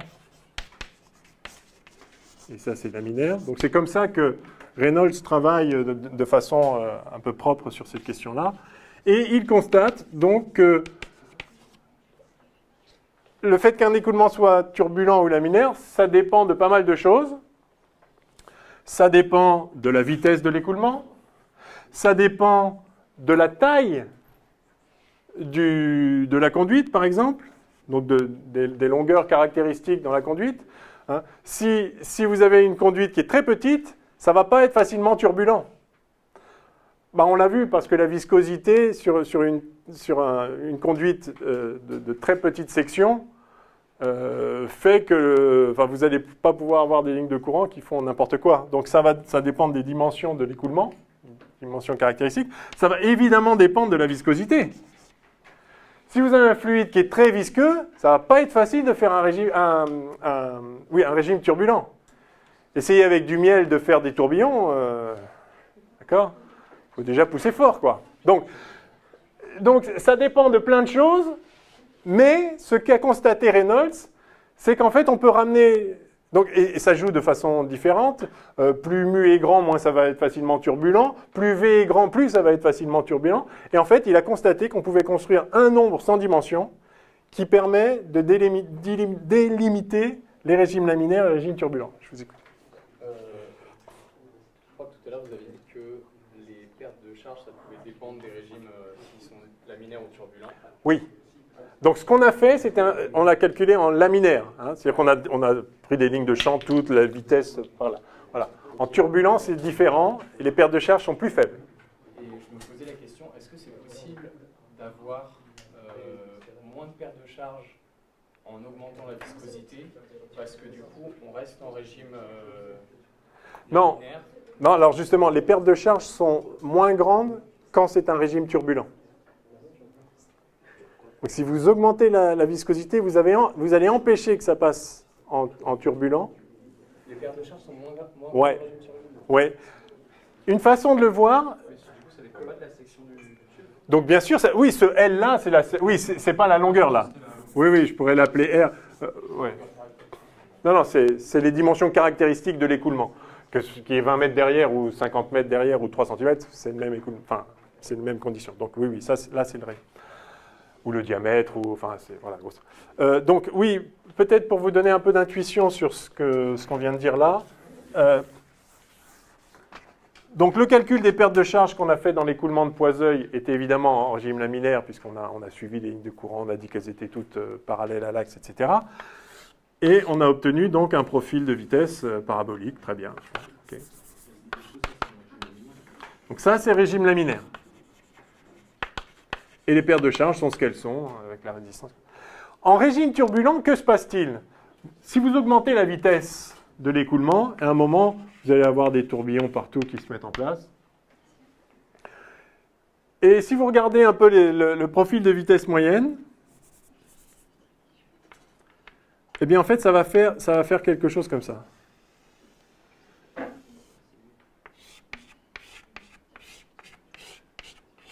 Bien sûr, sur les bords, ça fait 0.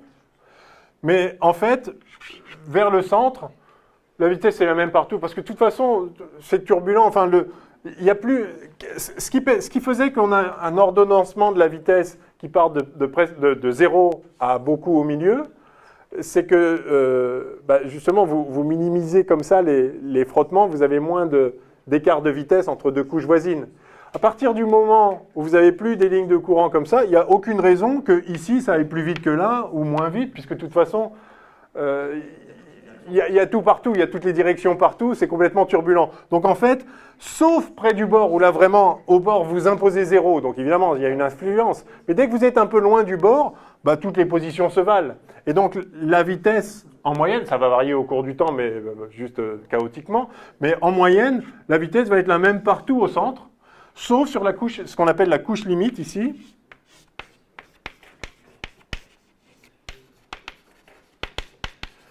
Donc l'essentiel de la résistance hydraulique va être lié à la couche limite et donc aux conditions de rugosité des parois, etc. Donc voilà ce qui se passe en régime turbulent, et c'est pour ça qu'effectivement la résistance hydraulique en fait est moindre, enfin, c'est-à-dire les pertes de charge pour un même débit vont être moindres dans le cas turbulent que dans le cas laminaire en violet ici. Ouais. Oui, ça, le travail des surfaces pour améliorer. En fait, c'est différent parce que là vous êtes à l'extérieur, donc c'est plus de l'aérodynamisme, mais c'est lié quand même. C'est-à-dire que vous allez travailler la couche limite parce qu'il reste vrai que vous avez. L'essentiel des effets se concentre sur une couche limite, donc sur les ailes d'avion, effectivement, vous travaillez des surfaces de façon appropriée. Et les dauphins ou oui, ils ont, la structure de la peau qui est au contact de l'eau est très très avantageuse d'un point de vue de l'aérodynamisme. Ouais. Bon, donc voilà, ça répond à votre question, parce qu'on comprend un peu comme ça pourquoi ça... oui ? Dans les conduites, on a intérêt à chercher une régime turbulent. Oui. Oui. Après, ça dépend ce que vous voulez en faire, mais si c'est juste pour amener de l'eau de la citerne à votre lavabo, vaut mieux. Oui. Dans les pipelines qui transportent le pétrole. Ouais. Ouais. Oui. Est-ce que le sommet de la parabole peut toujours coïncider avec un milieu de l'agriculture? Oui, c'est ce qu'on a calculé. Peu importe la direction du tuyau dans l'espace. Ah, ouais, là on l'a pris horizontal. Si on l'avait pris...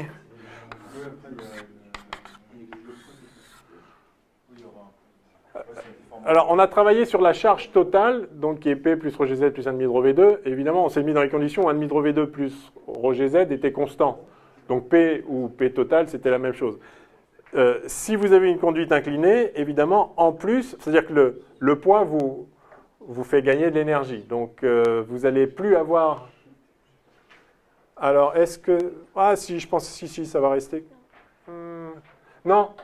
Non, parce que vous allez avoir la pression hydrostatique qui varie, qui va être plus forte. Oui, mais c'était le cas avant. Ah oui, c'était le cas. En fait, moi, ce que C'était je le cas pense, avant. c'est que ce soit pile au milieu, parce que justement, plus il est incliné horizontalement, et plus j'imagine que le sommet de la parabole est vers le bas. Ah non, ça, non. Ah non, ça c'est une fausse idée, parce que, certes, il y a ce fluide-là qui pèse sur ce qu'il y a en dessous.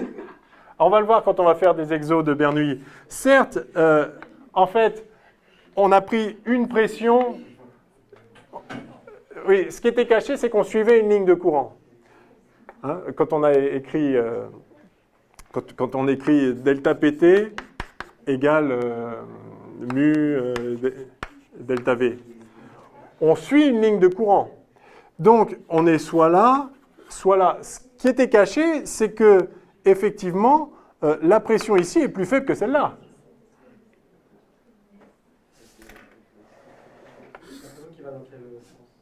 Ah ben, la pression ici est plus grande que là. Parce qu'on a l'équilibre hydrostatique par-dessus l'écoulement, si vous voulez. Hein, parce qu'il y a, d'accord ? Mais justement, cet excès de pression vient compenser l'excès de poids qu'il y a au-dessus pour... Donc ça, c'est déjà pris en compte. D'accord ?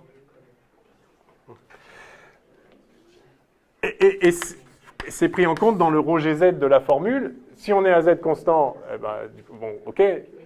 Mais si ça décroît, ben, il y a les deux qui se combinent. Bon. Ok, donc, alors, Reynolds a montré qu'il y a une combinaison de tous les paramètres dont dépend le régime d'écoulement qui fait une démarcation entre régime laminaire et régime turbulent. C'est ce qu'on appelle le nombre de Reynolds.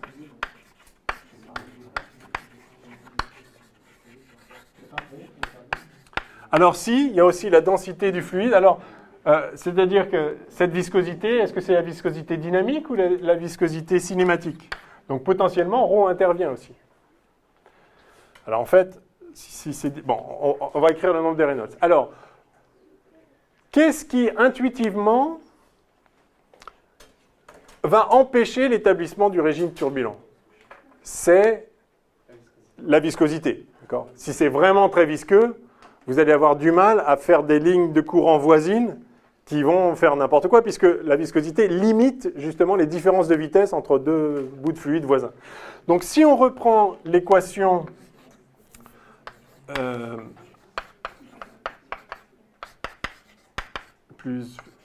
donc l'équation de Navier-Stokes avec la viscosité égale ρ G plus, moins gradient de P plus mu, oui.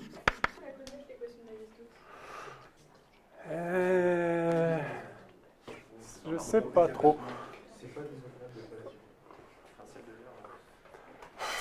Je pense je dirais oui au sens où il faut la comprendre et dès qu'on la comprend, on la retrouve. C'est-à-dire, ça c'est la dérivée particulière. Hein? Non, mais probablement qu'on vous la redonnerait, de toute façon, vous devez savoir que la force, enfin, le poids par unité de volume, c'est ρg. C'est même pas à savoir, c'est une évidence, c'est mg par... D'accord? Donc ça, c'est le poids par unité de volume, évidemment. Que la force de pression par unité de volume, c'est moins gradient de P, ça, oui, vous devez le savoir. Donc ça, vous savez. Ça, vous devez savoir. Ça, fils de viscosité, moi, je crois qu'il faut savoir quand même. Parce que si on vous demande le jour de l'oral et que vous ne savez pas... Donc ça, vous le savez. Ça, faut savoir. Ça, faut savoir. Du coup, vous avez l'équation de Navier-Stokes. Il n'y a pas... MdV sur dt égale la somme des forces. C'est juste ça, hein, vraiment, il n'y a pas de... Oui, alors, je veux justifier l'expression du nombre de Reynolds. Donc, ce que vous voyez, c'est qu'il y a un terme inertiel, enfin avec l'euro, je vais mettre là. Bon, ça, si on est en régime stationnaire, ça dégage. Donc ça c'est le terme d'advection, hein, d'accord? C'est le fait que vous avez quelque chose ici et vous l'amenez ailleurs. Hein. C'est ça qui intervient dans la dérivée particulière.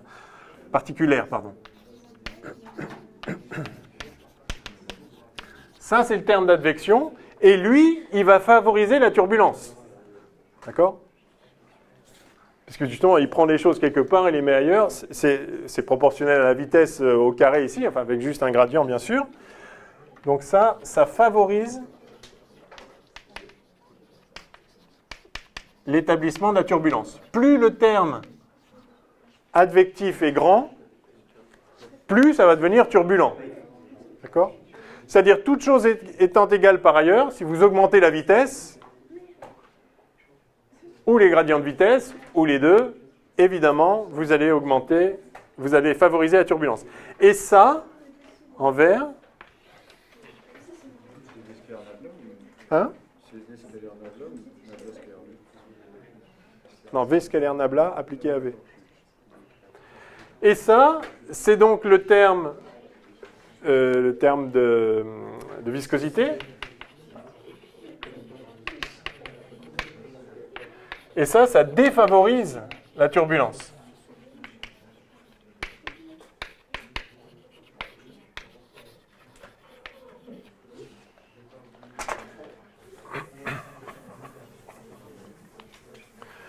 Eh bien, le nombre de Reynolds, c'est juste ce terme-là divisé par ce terme-là. Donc, ça vous donne le poids relatif entre le terme d'advection et le terme de viscosité. RE égale le terme advectif divisé par le terme visqueux. Il faut vraiment comprendre ça. L'advection favorise la turbulence, la viscosité la défavorise.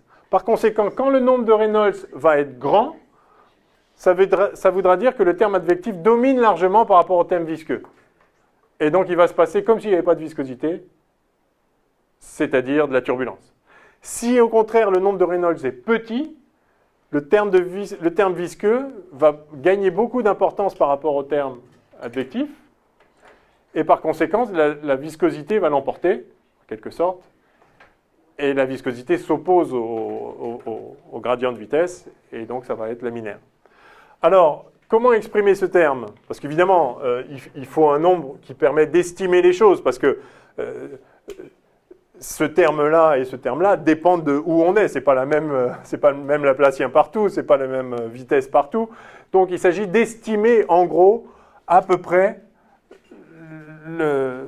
la norme, enfin l'amplitude de ce terme advectif et l'amplitude de ce terme convectif. Eh bien, ce qu'on voit là, c'est qu'on a une vitesse au carré, puis on a un gradient.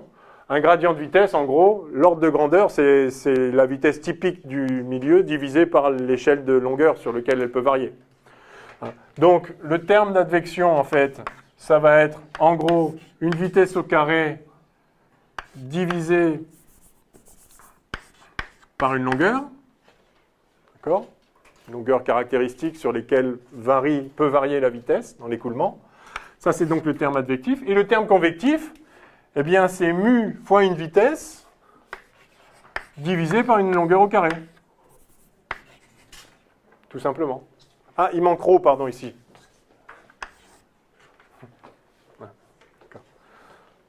Rho V2 sur L, et puis mu V sur L2. Voilà, donc grosso modo, ça fait ρ V L sur mu.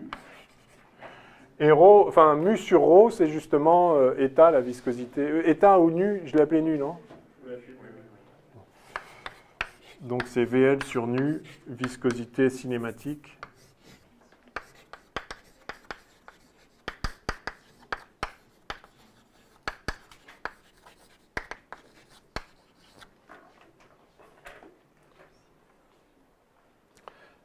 Et ce mu-là, c'est la viscosité dynamique.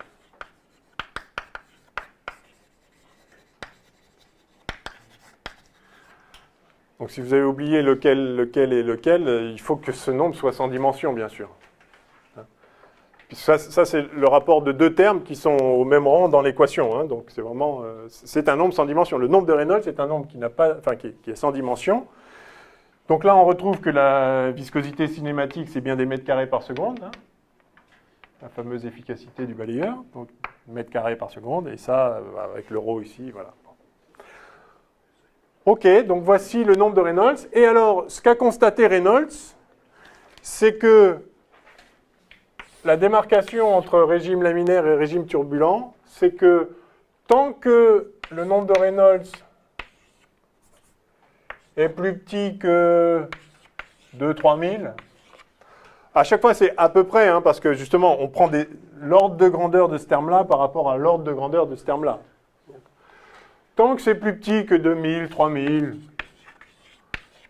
ça c'est sûr, c'est laminaire. Et puis, si c'est plus grand que 10 000, disons, alors c'est turbulent. Entre les deux, ça dépend un peu. Ça dépend de la géométrie, ça peut être intermittent, comme je disais. C'est normal qu'il n'y ait pas une démarcation franche parce que c'est pas comme si ce nombre-là était constant partout dans le fluide. Ces choses-là varient, donc il se peut qu'un endroit soit vraiment plus grand, un autre endroit pas vraiment. Bon, ça fait ce que ça peut. Et par ailleurs, quand vous allez essayer d'estimer le nombre de Reynolds d'un écoulement, le L ici, le V, c'est la vitesse caractéristique, le L, c'est la longueur caractéristique, mais c'est quoi la longueur caractéristique? Par exemple, dans l'écoulement qu'on vient de voir, l'écoulement de Poiseuil dans la conduite. Estimons le nombre de Reynolds. On a dit qu'on avait un rayon R ici, et puis un débit QV, avec une vitesse. Alors déjà, quelle vitesse on prend? Bon, on peut prendre la vitesse au milieu, par exemple. Ou alors la vitesse moyenne. Déjà, il y a un facteur 2 entre les deux. Mais les deux sont une bonne valeur de la vitesse caractéristique. Disons qu'on va prendre la vitesse moyenne. D'accord? Donc on avait... donc la vitesse moyenne, on a vu que c'était QV sur... QV sur πr2 par définition. Si on a un certain débit QV. Et puis comme L, là, comme taille caractéristique, on prend quoi? Le rayon ou le diamètre? C'est à peu près le même ordre de grandeur. Mais vous voyez qu'il y a à nouveau un facteur 2 d'écart. Donc c'est pour ça que si vous trouvez 100 000, c'est bon, vous n'êtes pas un facteur 2. Si vous trouvez 3 ou 10 moins 2 pour le nombre de Reynolds, c'est bon, vous n'êtes pas un facteur 2. Quand vous êtes dans une bande un peu là, tangente, c'est là où c'est un peu plus difficile à estimer. Donc, faisons-le malgré tout. Donc, on voit bien que la taille qui intervient, c'est plutôt le gradient. Ça intervient dans le gradient de la vitesse ou dans le Laplacien. Donc le gradient, ça va plutôt varier de là à là, pas de là à là. Si on va de là à là, on compte 2 fois le gradient quelque part. Donc j'aurais tendance à dire que R, c'est plutôt mieux que le diamètre ici. Mais enfin, c'est une question de choix.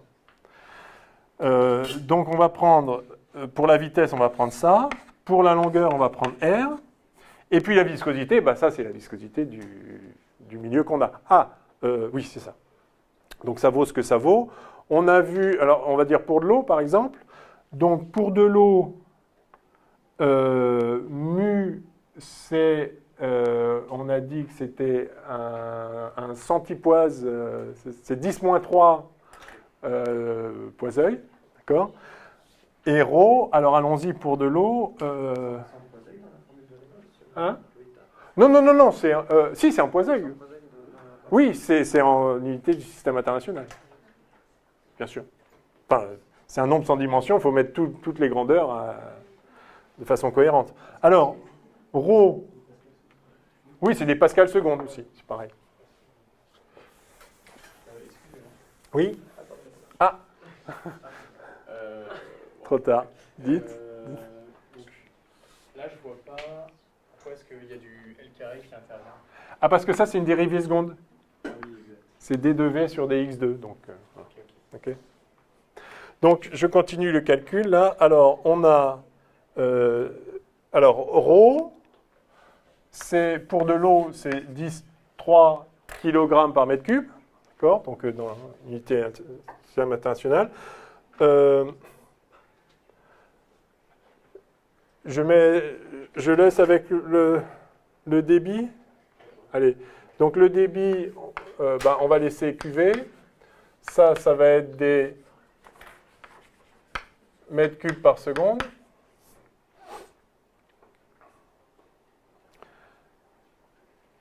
Divisé par pi r, le rayon, fois la viscosité cinématique, on a dit que c'était 10-3. Voilà. Donc ça fait 10 puissance 6 sur pi, on va dire 3, 10, 5. QV en mètres cubes par seconde, divisé par R en mètres. Ce serait ça le nombre de Reynolds.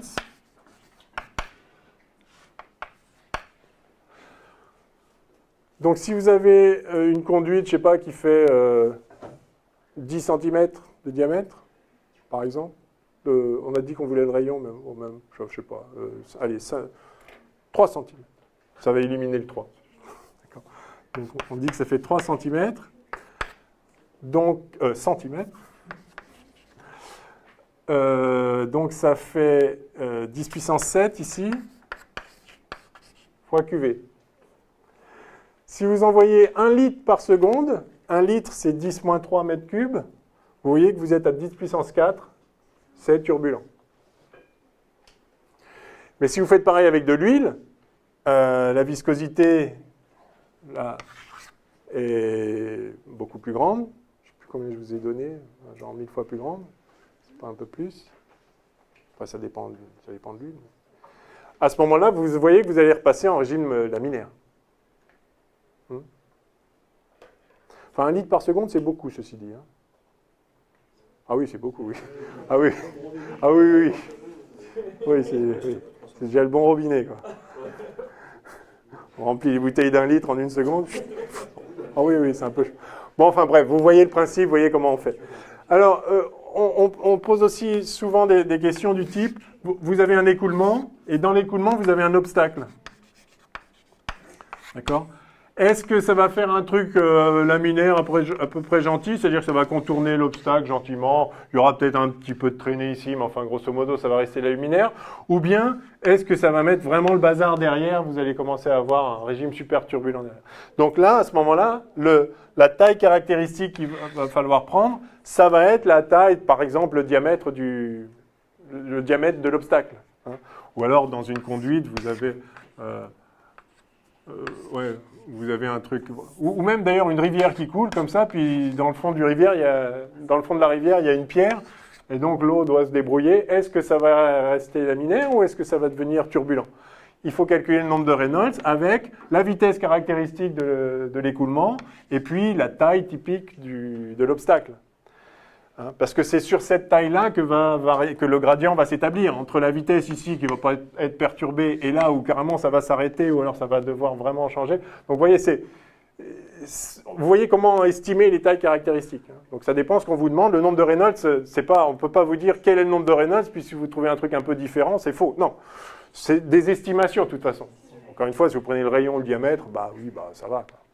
Oui. Il y a quelque chose que je ne comprends pas physiquement dans cette formule, c'est que j'ai l'impression, avec juste l'intuition, que quand on augmente la masse volumique d'un fluide, eh ben, il va avoir plus d'inertie, Ouais. et donc il va être plus difficile à faire partir dans tous les sens. Oui, mais à l'inverse, il va être plus difficile à arrêter. C'est-à-dire que les forces de viscosité qui vont empêcher que cette couche glisse plus vite que celle d'en dessous, si lui a vraiment de l'inertie, vous n'allez pas pouvoir le retenir pour la même force.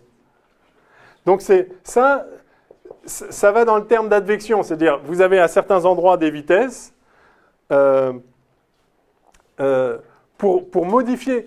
La viscosité, elle tend à égaliser les vitesses. Mais vous aurez du mal à égaliser les vitesses si vous avez des vitesses établies avec une masse importante. Parce que ça veut dire qu'il faut exercer une force plus grande pour calmer un bout de fluide qui va vite. Voyez ? Donc c'est ça l'origine de la chose. Okay. Bon, je crains qu'il soit bien tard. Encore 10 minutes. Ah bah c'est bon. Alors, on peut faire 5 exercices d'écoulement. Bon, allez. Bon, ceci dit, je pense qu'il valait mieux qu'on fasse ça là tout de suite pendant que c'est chaud, quitte à refaire une séance d'exo plus tard qui fera une révision. Au moins, on a vu tout le cours. J'ai plus grand-chose à ajouter là.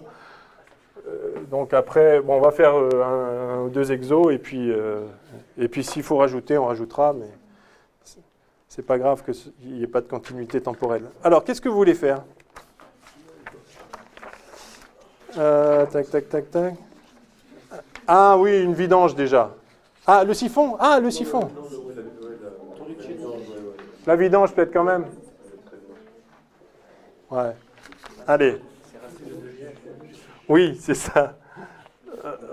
Non, racine de GH. La hauteur. Hein. Alors, vidange d'un réservoir.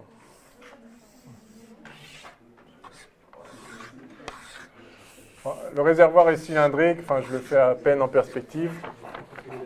Donc c'est l'exercice 15. Hein. Un réservoir cylindrique de rayon R égale 1 mètre.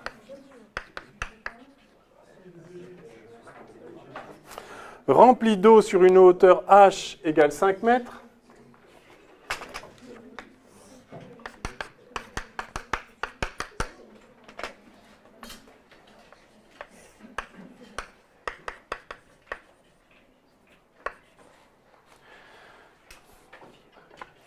Et percé à sa base par un orifice de diamètre petit d égale 10 mm.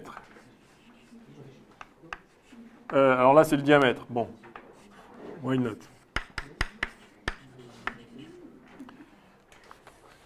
Combien de temps prendra la vidange complète dans le champ de pesanteur terrestre?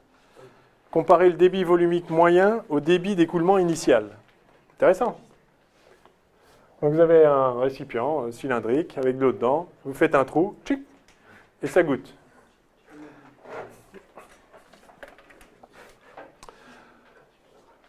Combien de temps ça prend? Alors, on va noter Z, la hauteur de la surface libre du fluide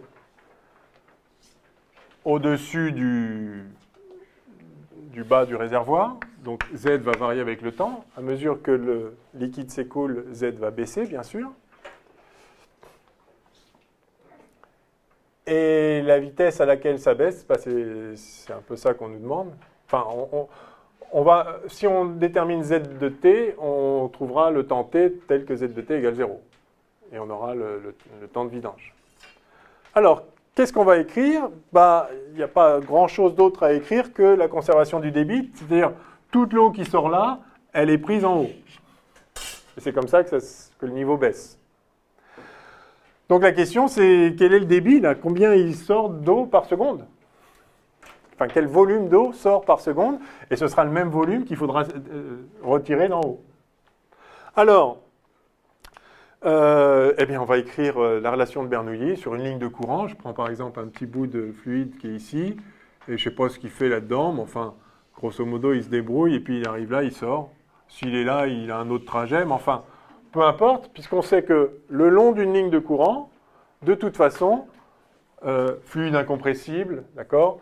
Alors, c'est pas un régime permanent, mais à chaque instant, c'est quasi permanent. C'est-à-dire que si toute l'eau qui part, vous la compensiez en remettant de l'eau par au-dessus, alors ce serait un régime permanent. Donc, de là à là, vous pouvez considérer que vous avez un régime permanent. Le seul truc, c'est que ça cesse d'être permanent dès lors que, s'il n'y a plus d'eau là, il n'y a plus d'eau là. Mais, vous voyez, donc, on peut approximer cet écoulement par un écoulement en régime permanent en se disant qu'à chaque instant, ce qui se passe ne dépend pas vraiment de est-ce qu'on va rajouter un peu de fluide dès que ça sera sorti ou pas. D'autant qu'il y a peu de fluide qui sort. Enfin, disons, le fluide qui sort, c'est le fluide qui sort, mais le fluide, il va sortir ici avec une certaine vitesse qui est bien plus grande que la vitesse ici de baisse du niveau. Tout simplement parce qu'ici, on a une grande section et ici, on a juste un tout petit trou. Évidemment, ce ne serait pas le cas si vous aviez en bas un trou de la taille du réservoir, par exemple. Si vous avez un cylindre et que vous soulevez la trappe, alors là, il n'y a pas de mécanique des fluides, hein, ça va tomber en bloc, hein, d'accord? Mais donc, si le trou ici est petit, etc., vous pouvez considérer que la baisse du niveau ici va être très très faible. Comparé à cette vitesse-là, en tout cas, c'est sûr. Ça va être exactement dans le rapport des surfaces, puisque le débit se conserve. Donc, on va supposer qu'on peut effectivement appliquer Bernoulli. On est pour un fluide incompressible en régime quasi permanent. Et donc, on peut dire que P plus ρ GZ plus 1,5 de ρ V2 égale constante. Donc, si je pars du point A ici et que je vais au point B, je vais écrire que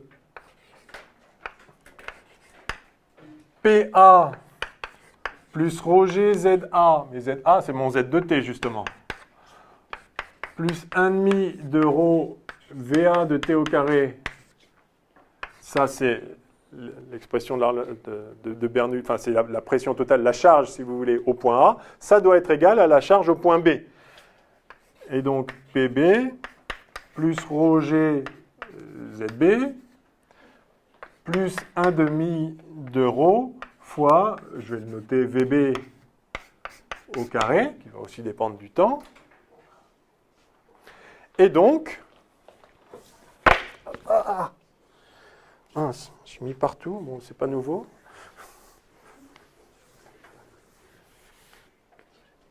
Bon, ça ne sera que pire, donc on va laisser ça comme ça. Qu'est-ce que je disais? Oui, donc, alors le point clé, c'est que vaut PB? Alors non, justement. PB, c'est pas PA plus ρGZ. Ce serait vrai si on était à l'équilibre, justement pour cette raison-là. S'il n'y a pas de vitesse, on a PB égale PA plus ρGZ. Mais c'est P extérieur, exactement. On a P0 extérieur et on a P0 au-dessus, d'ailleurs, aussi. Alors en fait, le P0 en bas, en vrai, il est un peu plus grand qu'en haut, parce qu'on a ρ de l'air GH en plus. Mais on va le négliger. L'eau n'influe pas sur le... Il n'y a pas la pression de l'eau en PB. Ah ben, on a ça et on va voir ce que ça donne. Non, mais je veux dire, Ah non, à PB. PB égale 0 égale PA. Ah oui, sur cette ligne de courant, B ici, enfin, l'eau qui sort, elle est à l'air libre. Elle est à la pression atmosphérique. Si on mettait une pression plus grande, par exemple ici, enfin, si vous mettez ici une pression qui est la pression qui règne ici, par exemple, alors ça ne va juste pas s'écouler. D'accord? Si vous poussez là aussi fort que là, ça ne va pas s'écouler. Donc si ça s'écoule, c'est justement parce que vous l'ouvrez sur du rien, de l'air ou du vide, même tant qu'à faire. Mais... D'accord? Si notre réservoir il est fermé en haut, il n'y a pas un moment où... Ah oui, s'il est fermé, oui, mais il est ouvert. Voilà. Sinon, oui, il y a un problème de P0 qui serait 0 ici, mais qui au bout d'un moment, ça finirait par s'évaporer pour maintenir toujours la pression de vapeur saturante au-dessus. Donc vous auriez... Bon, enfin, c'est des subtilités qu'on pourrait traiter, mais qui n'ont pas d'intérêt particulier pour la physique des fluides. OK, donc écrivons ça. Ça, c'est P0. Mais P1 aussi, c'est P0. Donc ça dégage. Très peu Alors, maintenant, c'est ce que je disais là tout à l'heure, que V de A, c'est petit devant VB, et donc on peut le négliger par rapport à l'autre terme. Si on ne veut pas le négliger, on va voir pourquoi c'est négligeable. Ce qu'il faudrait écrire sinon, c'est que le débit ici, c'est le même qu'ici.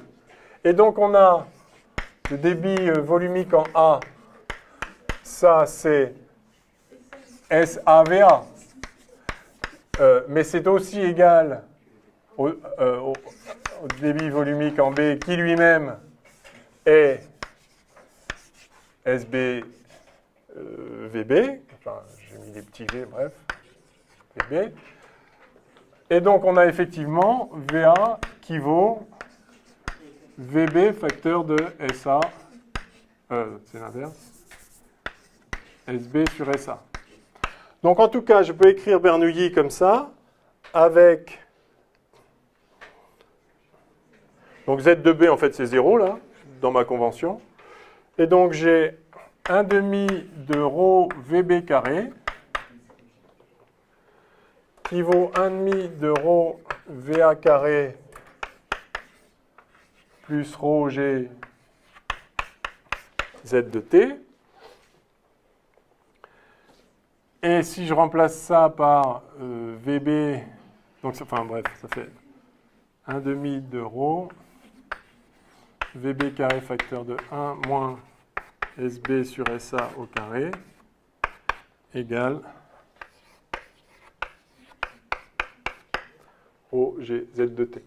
Donc c'est là que vous voyez que si SB est effectivement petit devant SA, c'est-à-dire la surface du trou petite devant la surface, le carré est là.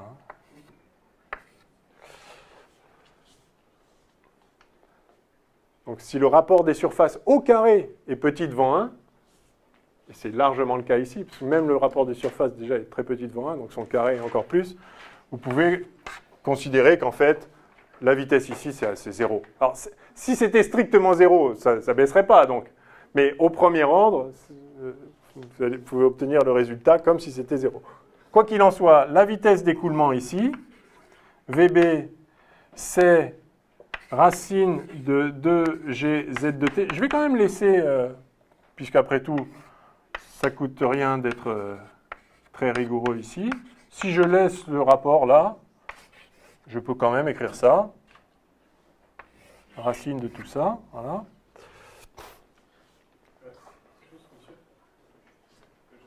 Ouais.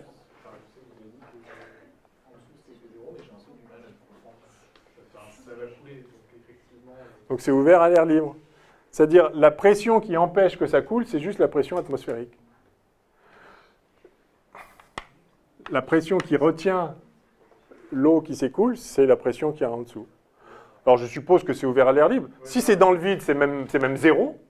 Si c'est dans le vide. Par contre, si on fait s'ouvrir dans un truc qui est déjà pressurisé, eh ben, il faudra mettre la pression qu'il y a en dessous. Oui, c'est ça. Voilà. C'est pas forcément... Non, c'est parce que je suis dans l'air. Parce que là, ça simplifie vachement comme ça.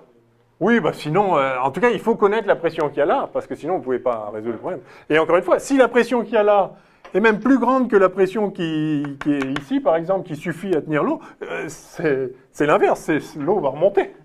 Hein, si vous mettez une grande pression. Donc, évidemment, il faut connaître la pression dans laquelle vous sortez, sinon, enfin, ça en dépend, bien évidemment. Donc, on suppose qu'on sort à l'air libre, et voilà.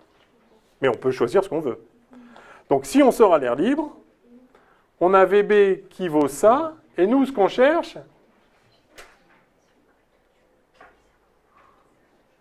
ah oui, et maintenant, nous, ce qu'on cherche, c'est l'équation pour Z. On veut des Z, on veut Z de T. Donc, ce que je vais dire maintenant, ben oui, on va avoir une équation différentielle. Parce qu'on a, en fait, on a VA qui est effectivement, enfin, ça dépend si on prend, je peux la prendre algébrique aussi. Parce que si c'est on suivait l'orientation, du coup, des Z. Ouais, donc dz sur dt va être négatif, qu'à cela ne tienne. Donc, alors, et qu'est-ce que ça vaut? Ah oui, parce que là, je l'ai pris positif implicitement. Oui, non, mais quoi que non. Non. Lui est négatif et lui est négatif, il n'y a pas de problème. Donc, en tout cas, dz sur dt, c'est la vitesse VA, et donc c'est VB SB sur SA. OK? Donc ça, c'est par définition. Et ça vaut ça par conservation du débit. Eh bien, il suffit de remplacer VB parce que ça vaut. Donc ça fait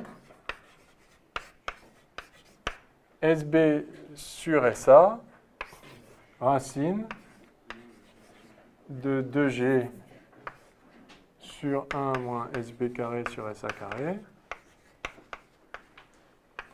Et tout ça fois racine de Z. Voilà. Donc on a une équation de différentiel très simple. dz sur dt est égal à une certaine constante fois racine de z. Alors, j'ai volontairement laissé ce rapport-là pour que vous voyez qu'il n'y a pas de contradiction à supposer que A ne bouge pas dans l'équation de Bernoulli, puisque VA est petit devant VB, mais néanmoins, après, à écrire que VA, ce n'est pas 0, puisque c'est justement ça qui fait que le niveau baisse. Donc, quand on dit VA égale 0 dans l'équation de Bernoulli, on ne dit pas vraiment VA égale 0. On dit VA carré est petit devant VB carré. Donc, on néglige le terme. C'est pas pareil que de dire que c'est négligeable, c'est pas pareil de dire que c'est 0. Donc, et là, on le voit bien sur cette expression. Je peux très bien dire que SA est petit devant SB. Donc ça, en fait, c'est 1. Et ça ne veut pas dire que ça va être 0. Ça vaut ce que ça vaut.